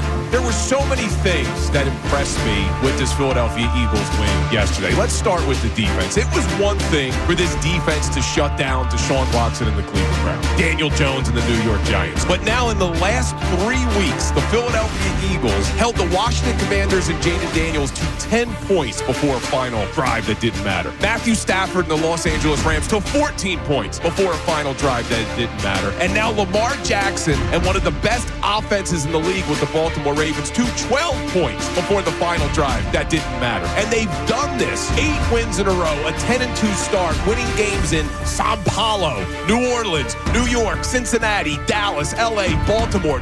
Mike, Super Bowl contenders, baby. This team is for real. You know, I look at the rest of the schedule and I go, okay, I guess the Steelers can beat them. The Steelers are playing really well right now. And you actually have a worry about this because maybe you don't see a loss for the rest of the regular season, which means what would they have to do to get to the Super Bowl? The Mike Missanelli Show holding court is brought to you by Grunko Law, your law firm when you need help because of an injury. We treat every case like it's Dallas week. Pray for peace, prepare for trial. Now back to Mike Missanelli on 97.5 The Fanatic and 97.5thefanatic.com. Yeah, they would have had to win 17 straight to win the Super Bowl. And I get that. No team really does that. But let's look at the Lions for a little bit because it's I'm reminded by on my Twitter handle, which is MikeMiss25, Philly 2 Hoboken says the Lions still have to play the Packers. They're 9-3. The Bills, they're 10-2. The Bears, 49ers, the Vikings, who are 10-2. So Vikings, Bills, Packers. They could lose 2 of those games, which means the Eagles would get that number 1. So if they lose 2 and the Eagles lose 1 down the stretch, then I think it would go to the tiebreaker. Would depend on who each team loses to. But you're right. If the Eagles win out, now if the Eagles win out and the Lions simply lose on Thursday night to the Packers, I think the Eagles may have the tiebreaker in that situation. So you're right. There's a chance. And then the Eagles would only have to win 16 straight because they'd have a first-round bye. There you go. So maybe that's possible. See? Maybe 16 straight. A little easier than 17. All right, let's get a little flavor here going. The sounds of the game, which we let you hear a little bit earlier. But let's go to the fourth quarter, Ray. Saquon Barkley with the touchdown that breaks their knees. First down. Saquon. Oh, here he goes. Barkley at the 10, the 5, and the touchdown. Listen to that crowd, that Eagle crowd going down there to Baltimore. There were a lot of Eagles fans down there. I mean, it's an easy trip, but you would think the Ravens fans just wouldn't let it happen. But there were a lot of Eagles fans. That is correct. All right, let's go. Also, let's stay in the fourth quarter. Derrick Henry gets lit up by Coop. Yeah, let's hear it, Ray. 3rd and 11. Nothing to work with there as he's pile-driven into the ground by the rookie Cooper DeJean. The Eagle bench is going ballistic over that play by the rookie against Derrick Henry, of all people. Man, that was a form tackle if I've ever seen one, man. That should be on a teaching tape. I said earlier, Caucasian violence last seen at a Gap sale. Hold on, and you played the clip. That may be your best line of the day. You played the clip of Saquon's 25-yard touchdown. Saquon Barkley this season has 7 touchdowns of 20-plus. No other running back has more than 3. He's got 7. You know what may have turned this game around? Intrepid reporter Tracy Wolfson uncovering the the CJ-GJ pep talk. Let's hear that. Let's hear Tracy. When you go down to Tracy, goes down to Tracy. Tracy, what do you got there, Tracy? She's on the scene on the sidelines there, Bill. I don't know. You got right? Ray's right? panicking, looking for it over there. Sorry. Yeah, you threw him a curveball with that one. I did. Ray, you got to keep up with me. I'm sorry. All right. So, well, it says here right on the sound sheet, right? Yeah, but I don't know if they. Oh, there it is. Jim, not the start this top-ranked defense expected after that touchdown. Safety C.J. Gardner-Johnson called over the whole Eagles defense. And what he said to them is, we are not playing what we are capable of. We have to turn this around right now. He wanted to get this started now before things got out of control, guys. Well, they have only one first down, and they've been penalized 5 times. There you go. So Tracy Wolfson eavesdrops on CJ-GJ sideline meeting. Good work. Yeah, look, Chauncey Gardner-Johnson hasn't been as good on the field as I thought maybe he would be. He's not getting the turnovers that we saw him get 2 years ago. But what he has brought is exactly what you thought he was going to bring. He does bring that swagger and that energy to this defense that you didn't really have last year. And now you put that with these young guys. They're all playing with that swagger. They're all playing with that confidence. But, Ray, do you have, because Mike's been talking up Penn State, and I do have to give credit to Penn State alumni Saquon Barkley, not only how he is on the field, but this guy is a complete class act off of it.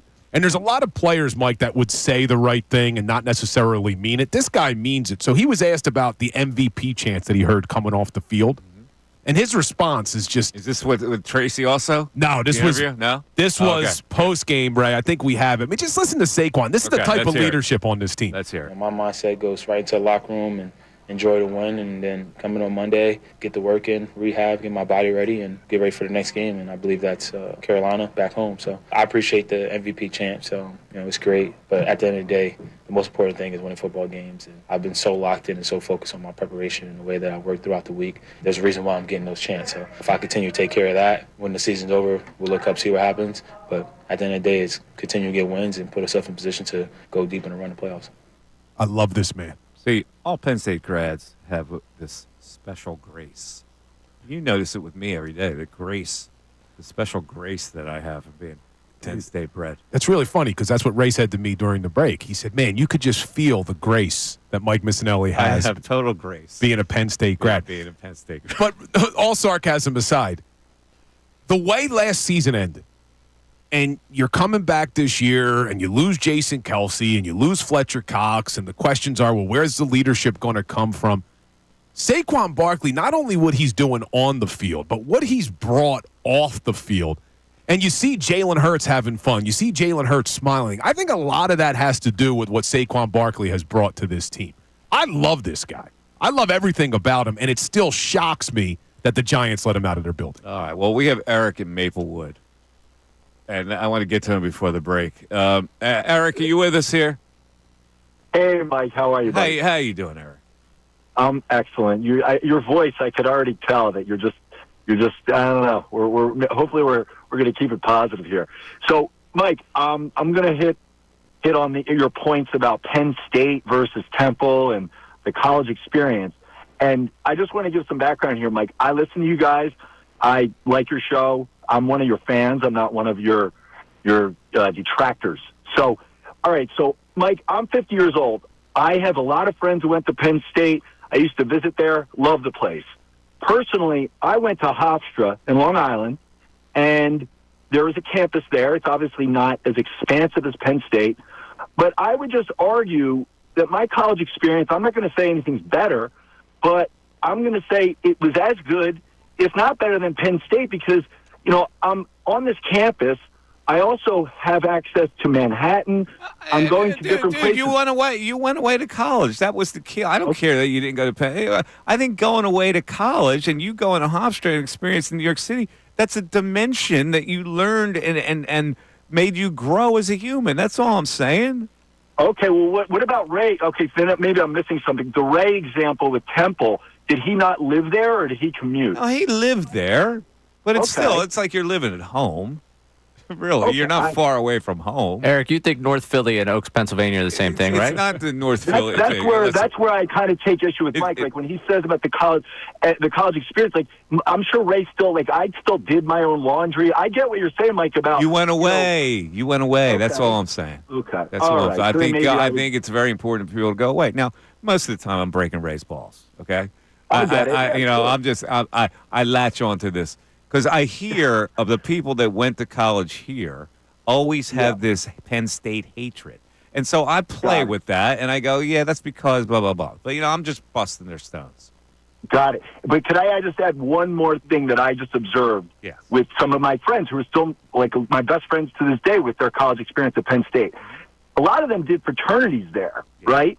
So you obviously are going to flock to a similar type of group or what have you, right? Like there's Jewish fraternities, stuff like that. Yeah. So, you know, I'm at Hofstra. It's the first time, you know, I'm from Bucks County, so I was meeting like these strong personalities, like Italian people, different New York people, what have you, right? Also lacrosse players from up in New England and what have you, right? Yeah. I felt like my Penn State friends were kind of in a bubble. Like they do the fraternity and they're around kids just like them, right? Like Yeah, but grew they're up like but themselves. they're really not. And that's the misnomer of the whole situation. I never knew anybody existed that was different than me. And in Pennsylvania, I found that people aren't like me at all.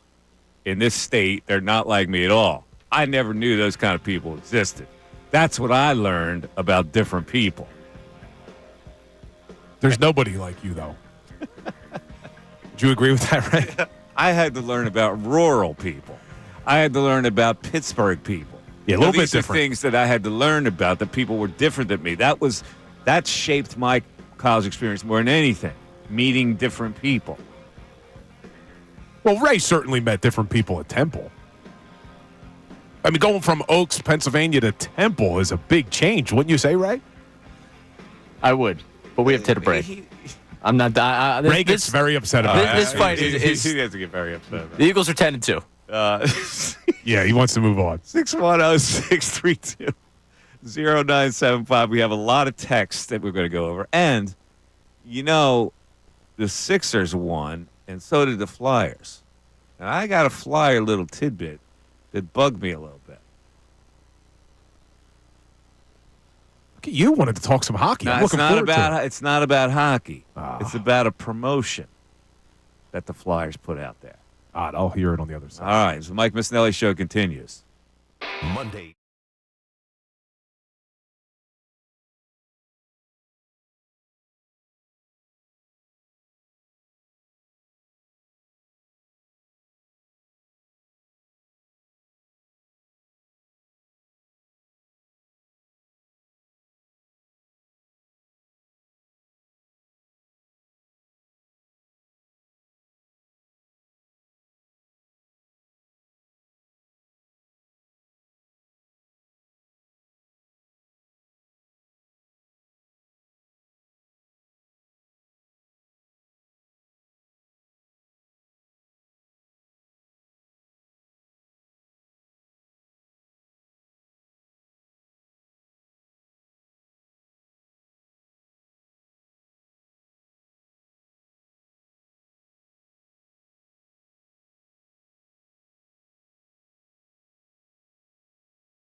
Mike Missanelli Show, 1 o'clock hour, brought to you by Ferguson HVAC.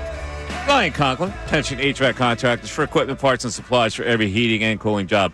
Visit one of Ferguson's counter locations in Ben Salem, King of Prussia, Pennsauken, or Westchester.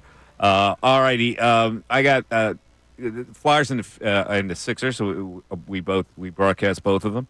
We're very proud of our association with both squads. I want to run this by you guys here. This guy sent me on Twitter a promo for discounted Flyer tickets, 40% off.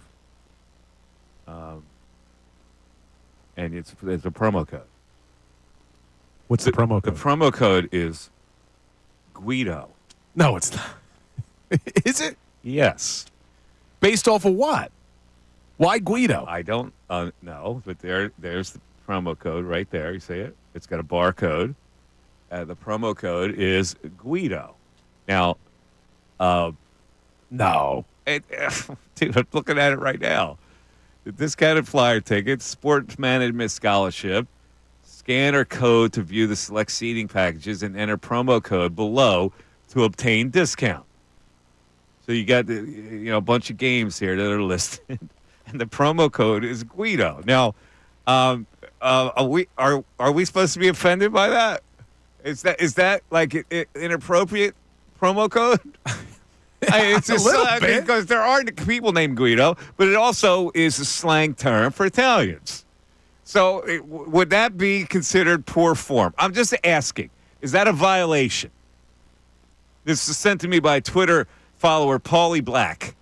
He said, "Hey Mike, is this promo a vio?" I think it is. I'm looking to see if they emailed me. Listen, Italians, I've always said, are the least sensitive people. They should be more sensitive. I get more sensitive about stuff. And the first time I saw this, I go, well, that's inappropriate. Like, really? I'm just trying to figure out what the relevance is to the Flyers. Because their coach is Italian, maybe? Maybe this is for Tortorella? So they're calling him a Guido? I don't know. What else is it? I don't know. Do people understand that Guido might be a derogatory term? Believe it or not, the last name Dunn did not end up on that list to send out that promo code to. I got nothing. What happened? Said the last name Dunn didn't get me on that list. I did not get the promo code. Oh, so Ray's saying maybe they only sent it to Italians? What? That's what Ray's saying. I don't think so, Ray. I think it went to everybody. I just posed the question. Now, your initial instinct was, no, that's not really it, is it? Yeah, right? I wouldn't think that they would do that. But it is. I'm looking through my emails to see if they sent it to me. I'm surprised they even have to give a discount right now. I was there on Friday. Well, granted, it was Portion Black of the Friday. proceeds go to Sports Management Scholarship. Scan or view the code, select seating package, and enter the promo code. Promo, Guido. Yeah, that's wild, man. I'm just saying. I don't get it. I'm just bringing it up. All right, well, since we said that about the Fly guys, let's talk about the team for a second. Your boy with an overtime winner. Meatskov, baby! Meatskov mania, running wild, South Philadelphia. And let's not forget the Sixers as they slay the Pistons. Yeah. But to the Fly guys, real quick, it's not just Matvei Michkov, okay? This team, not only have they won 3 in a row, they're 7-2-1 in their last 10. They're 12-10-3 on the season.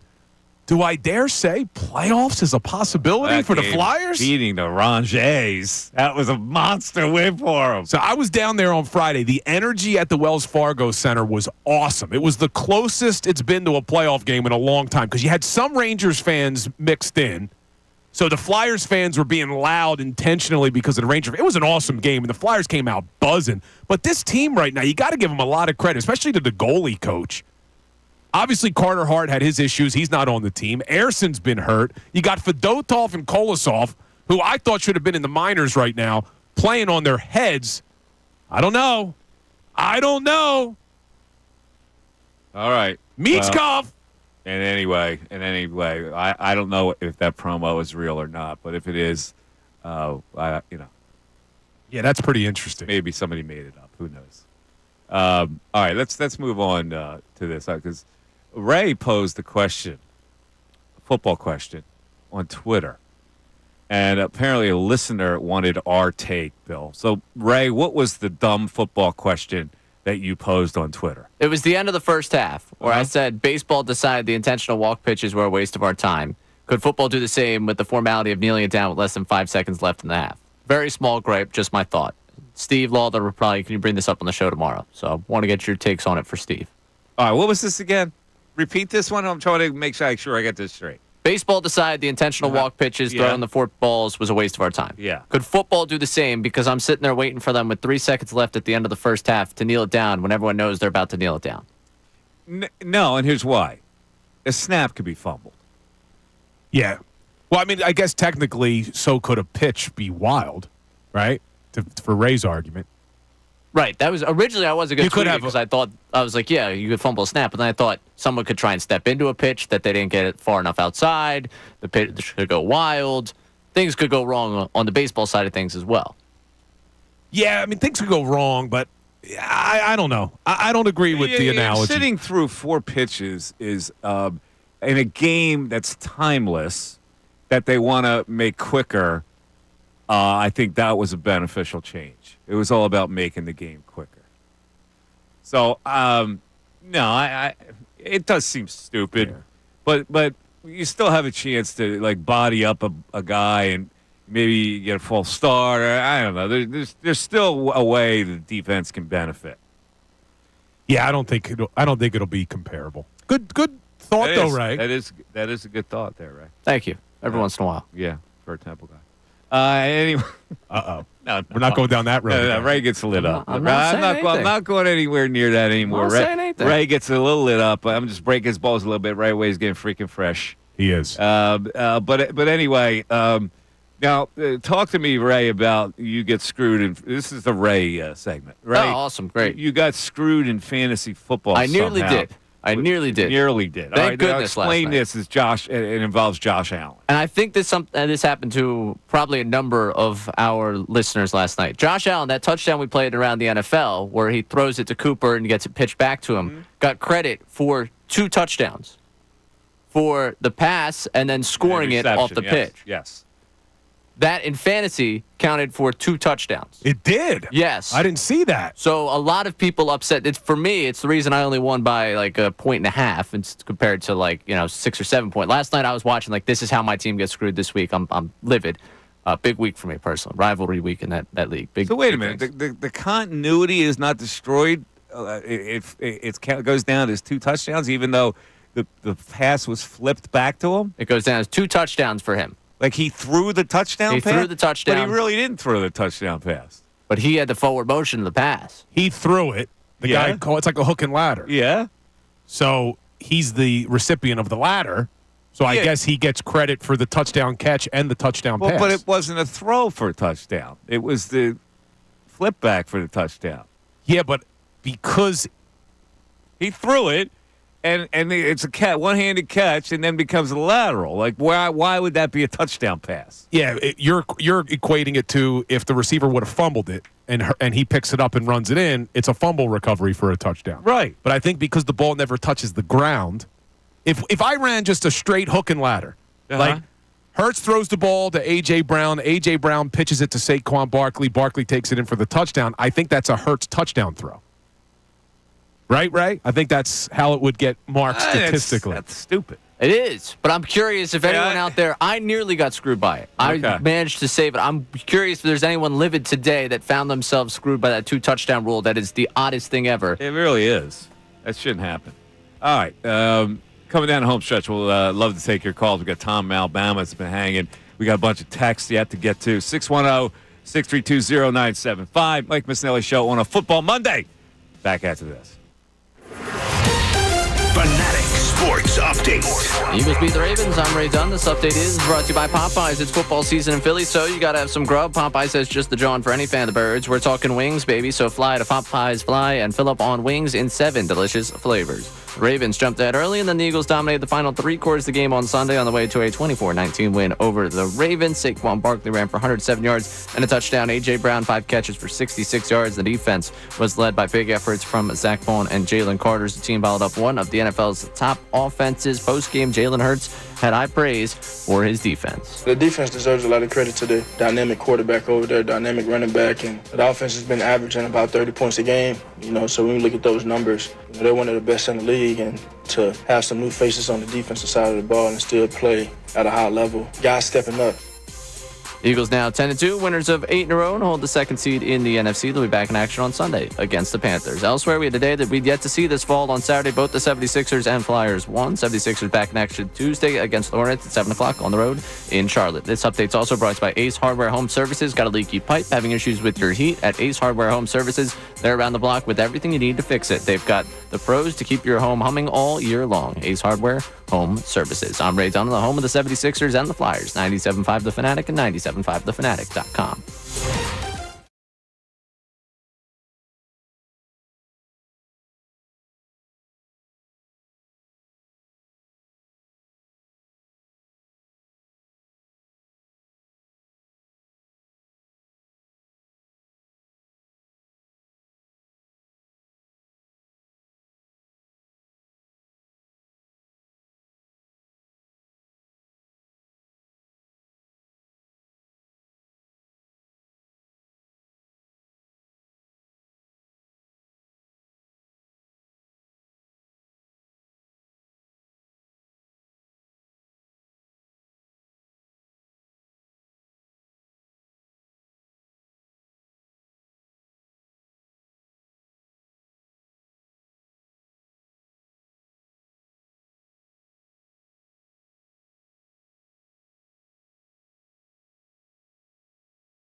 jack that song.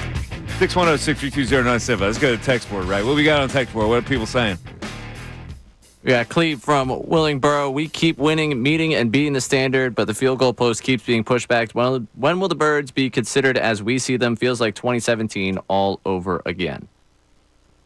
Well, I understand maybe some people saying that the goalposts were getting moved a few weeks ago. But I think that narrative has kind of changed. And Mike, you weren't here on Thanksgiving. I brought it up to Ray. Wednesday's show, we did a segment on the fact that the Ravens' rushing defense was by far the best rushing defense that the Eagles are going to face all year. Well, Brandon, who does a nice job clipping videos, posted that to Instagram. You should have seen how many fans, Eagles fans, came after me, calling me a clown, telling me to shut my mouth. You keep moving the goalposts. It was, no. No one's saying anything that wasn't fact. See, we have this inferiority complex in Philadelphia, and maybe it existed a few weeks ago, but simply pointing out that the Ravens were the best rushing defense that the Eagles faced, you had people with that same mentality. I don't think there's anyone, even nationally, who's not giving the Eagles respect now. No, I agree. Nationally, they're getting a ton of respect. Yeah. Which they didn't get before. So I think this has been a really big growth period. I mean, like last week they were top 3 in almost every power ranking. And now I've seen it. I was watching the Sunday night game last night with the Buffalo Bills at halftime. They were debating on the broadcast who's the best NFC team, the Eagles or the Lions. I don't see that anymore, Ray. Do you? I don't think anyone's moving the goalposts on this team anymore. Yeah, I don't think so. I mean, unless you want us to sit here and just guarantee a Super Bowl victory, I think we've done everything short of that. We said they're a Super Bowl contender. You can't deny it anymore. I can't sit here and criticize the head coach. I can't be upset about how they get off the slow starts. They're solid. By the way, the Thanksgiving show that you guys did, and I appeared on it, but you had the best joke of the day. Yeah, it was a dad joke. But how did Ray make out? Because we know that Ray went out that Wednesday, the night before. How was he, Bill? Was he little 24-year-old? Did he recover? So I was proud of Ray, and Ray was proud of himself because there was a crossroads on Wednesday night where he could have gone to another bar or gone home, and he made the professional decision to say, you know what, I got a show to do tomorrow. I'm going home. I'll actually add a little just for my own benefit here. It was an after party. The bars have closing times. There were people that live within walking distance of the bar that I was like, I can't go to that because there is no closing time at that place. So it was still late. But Ray, he was in good spirits on Thanksgiving Day. Ray, did you burn down that mother on Wednesday night in Phoenixville? We had a great time out in Phoenixville. Really? Did you burn down that little town? It was a good time. I enjoyed a lot of it. I was glad I was here, ready to go. He was ready. And I said to him on Thanksgiving Day, I said, look, I know sometimes it stinks that you got to work on Thanksgiving, but it's pretty surreal that we get to talk Philadelphia sports for a living. And he said, that really gets put into perspective when he goes back and sees all his high school friends and they hear us on the radio. So are they big fans of the show, Ray? Big fans of the show. Are you a big star among your friends now? I don't like to think that. I mean, I think I'm just, this is what I've been doing. They expected that I was going to go into this career, so I don't think there's anyone that's like, whoa. You got to be. Somebody at my golf club knows you, Really? or knows your friends. I think one of the assistant pros over there. Really? Yeah. Interesting. Your age group. Huh. What'd they say about Ray? Is it a poor review that's coming up? I walked in there and he said, I know Ray through so-and-so. I didn't get the name of your friend, but he says he knows you. All right. Who doesn't know? Hello to that person. His name is Nick Salazar. You know? Oh, yeah. You know Nick, yeah. Okay, there you go. Yeah, there you go. All right, so you got a little connect there. Everybody knows Ray. Let's go to Tom in Alabama. Tom, you're on 97.5 The Fanatic. Tom. Yo, Mike. What's how up, you doing? Tom? How you doing? Great. Bill, how are you, man?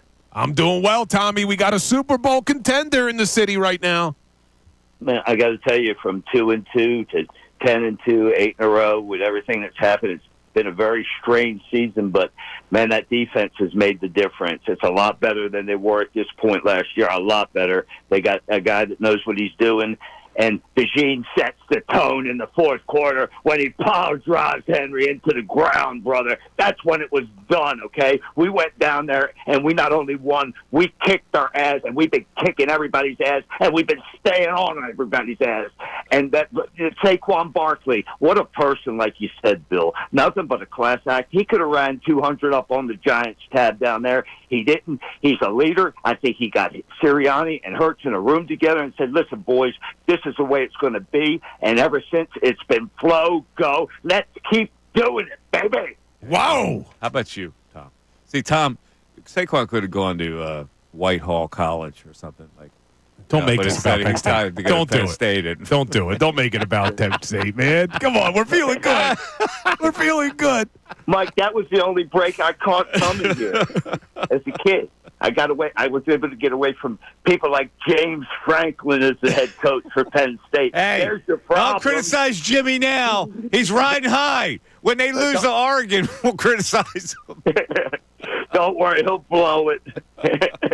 But, man, hey, the Eagles really look good here, though. I got to be serious, man. That defense, I mean, there's a swarm around it, man. I mean, these guys are playing together. And, hey, maybe, there is something about what Sirianni said about adversity. Usually it's not handled in the right manner. Well, if you channel it personally in your own life, when adversity comes at its worst, it could make all the difference, and I think it's made the difference here. Look at you, man. I love it, Tom. Great call by Tom. So here's the thing.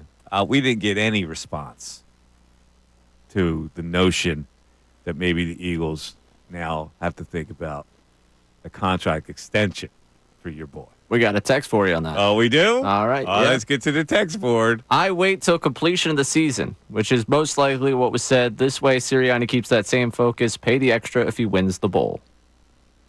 No, he's getting an extension no matter what, in my opinion, at this point. Well, when did he do it? See, here's the thing that this is a discussion point, and maybe we can get into more tomorrow. If you do it now, does it gild the team more, or does it say, well, it's just too soon, and maybe we're jinxing it? Yeah, this may be a longer conversation tomorrow. No, what do your instincts tell you? Would it be overall good? Let me go back to a story that where Rich Kotite had the unlikeliest 7-2 start ever.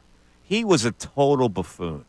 But I, at the time, came out kind of like with tongue in cheek saying the Eagles now have to give him an extension right now, because if they don't, it's going to mess up the karma of this whole thing. It is so unlikely that I looked at it like, this is charmed. And it's so charmed that you got to keep it going by giving him an extension to continue the charm. Well, they didn't give him an extension, and it fell apart where they lost like 7 straight. I forget what year that was, but I remember distinctly going, and I did it tongue-in-cheek. Now I'm being serious about it. And in being serious, it's like, since your thing is they play for this guy, the backing of ownership and the general managership towards him in an extension, would that further gild the team that's already behind him? I'm not sure that this team can get more behind their head coach than they are right now. You're seeing it, Mike. I mean, you're seeing how well built this culture is this season, how strong this culture is. But would it make them feel even better? I don't know. I don't know if it's necessary. I actually, even though I would give him the extension, in 2022 is when I think the year was, and this was more about the players. Roseman made the conscious decision that they weren't going to extend anyone in season because they thought it would be a distraction. Now, because of it, they ended up losing C.J. G.J., Javon Hargrave, T.J. Edwards, Kazir White. I mean, they lost a lot of players because they didn't focus on extending anyone in season. And at times, I think that maybe it takes the opposite, where, yeah, it can be a distraction. Because if you give Sirianni an extension now, do some of the players who need extensions start to say, hey, when's our turn? You know, maybe you just ride it out. as much as I want to see them extend Zach Bond and extend Milton Williams and Josh Sweat's in the final year of his deal, Sirianni, maybe you just wait. Maybe you just say, look, no distractions. Keep the main thing, as our man Jalen Hurts would say. Keep the main thing. So as much as I think Sirianni's coming back no matter what happens now down the stretch, I don't know if it's necessary, Mike. Here's another layer to a Sirianni conversation we could tease for tomorrow. Text from Mike in Turnersville. Nick Sirianni not being mentioned for Coach of the Year is an outrage. Yo, ask Mikey Miss what I just said to him during the break. Yeah. I just said it to him during the break. I said, tomorrow I want to bring up why Nick Sirianni has the 12th best odds to win Coach of the Year. And Dan Campbell's sitting there as the front runner at plus 120. You tell me what Dan Campbell does that Nick Sirianni doesn't. Here's the problem with that. Dan Campbell has had a slow build to this championship level. When people talk about the Eagles, what are they talking most about? They're talking about the players that Howie Roseman added to bolster this team when they had lost 6 of their last 7 games the previous year. Yeah, but you look at the Lions. They went to the NFC Championship game last year. They have 2 of the best coordinators in the league. So when you compare the Lions to the Philadelphia Eagles, and specifically the head coaches, how could Dan Campbell be a front runner to be Coach of the Year and Sirianni's right. 12th? I'm not disagreeing with you. In fact, I think he really needs consideration for Coach of the Year. I can't believe I'm saying this. This is the same guy called a goof. I'm the dumbest coach in the world. I love this. You don't understand. The people on the radio can't see the smile on my face. Say it again, Mike. Say it slower. Sometimes I just give it up, and I'm defeated on certain things. And if I sit here and still criticize Sirianni and call him a goof, I look like an idiot.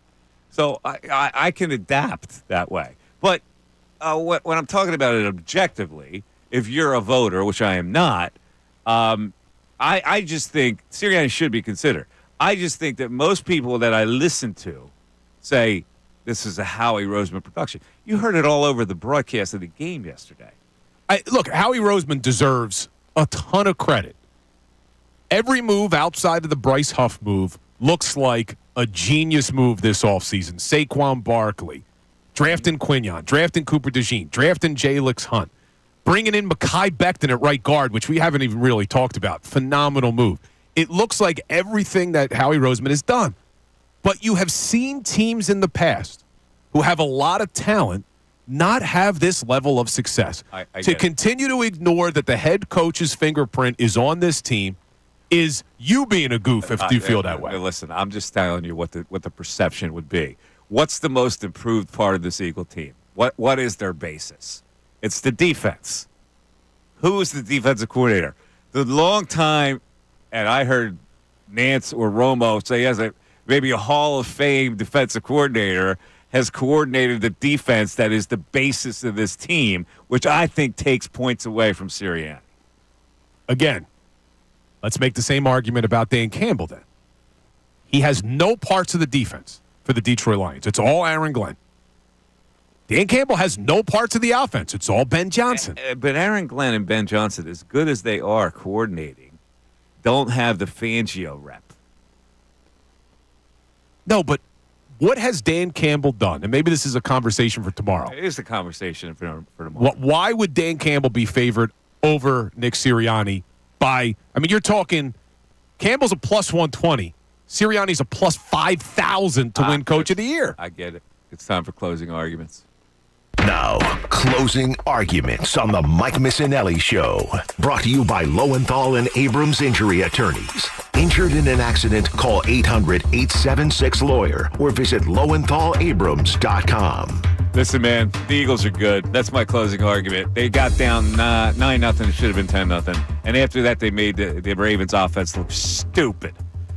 And the defense, bend but don't break, limited him to 2 trips inside the red zone in 11 opportunities. The defensive line has been amazing, and then there's Saquon, the closer, who ripped them apart. But the key play for me comes from Jalen Hurts, even though he had a pedestrian day. 3rd and 7 on that drive that led to the Saquon crunching touchdown. He hits Dallas Goedert with a beauty for a first down for 9 yards. They're good. They make the plays. They're well coached right now. Their defense is playing out of sight. They're a Super Bowl contender. That's my closing argument, Bill. Super Bowl contender, Mikey Miss says. I love it, Mike. I absolutely love it. And what I love the most about this football team is the physicality in which they play with on both sides of the football. Both lines of scrimmage get dominated by the Eagles. We know how good that offensive line is, but with Jalen Carter and Milton Williams and Jordan Davis, and now even throwing Nolan Smith into that defensive line, they play with a brand of physicality that is going to make this team successful when it matters most in January. And that's why, Mikey Miss, you are spot on. Super Bowl contenders. All right. Well, it's been a really good football Monday. Talking about an Eagle win. Sometimes Eagle wins, people, that's kind of boring. That game against the Ravens convinced a lot of people. It was their marquee win of the year. And now you come down and you look, can they lose another game? Well, they got the Steelers. They got to go at the Commanders. But it's very possible that they could win out. And then we're talking about maybe a number one seed because of who Detroit has to play. And the NFC title game will be here in cold weather. Oh, man. We'll see if that happens. Thanks, everybody, for listening and watching the show. Tomorrow we'll be back. Make sure to tune in for Ray and Bill. Mike Missanelli. Have a great rest of the night. Talk to you tomorrow.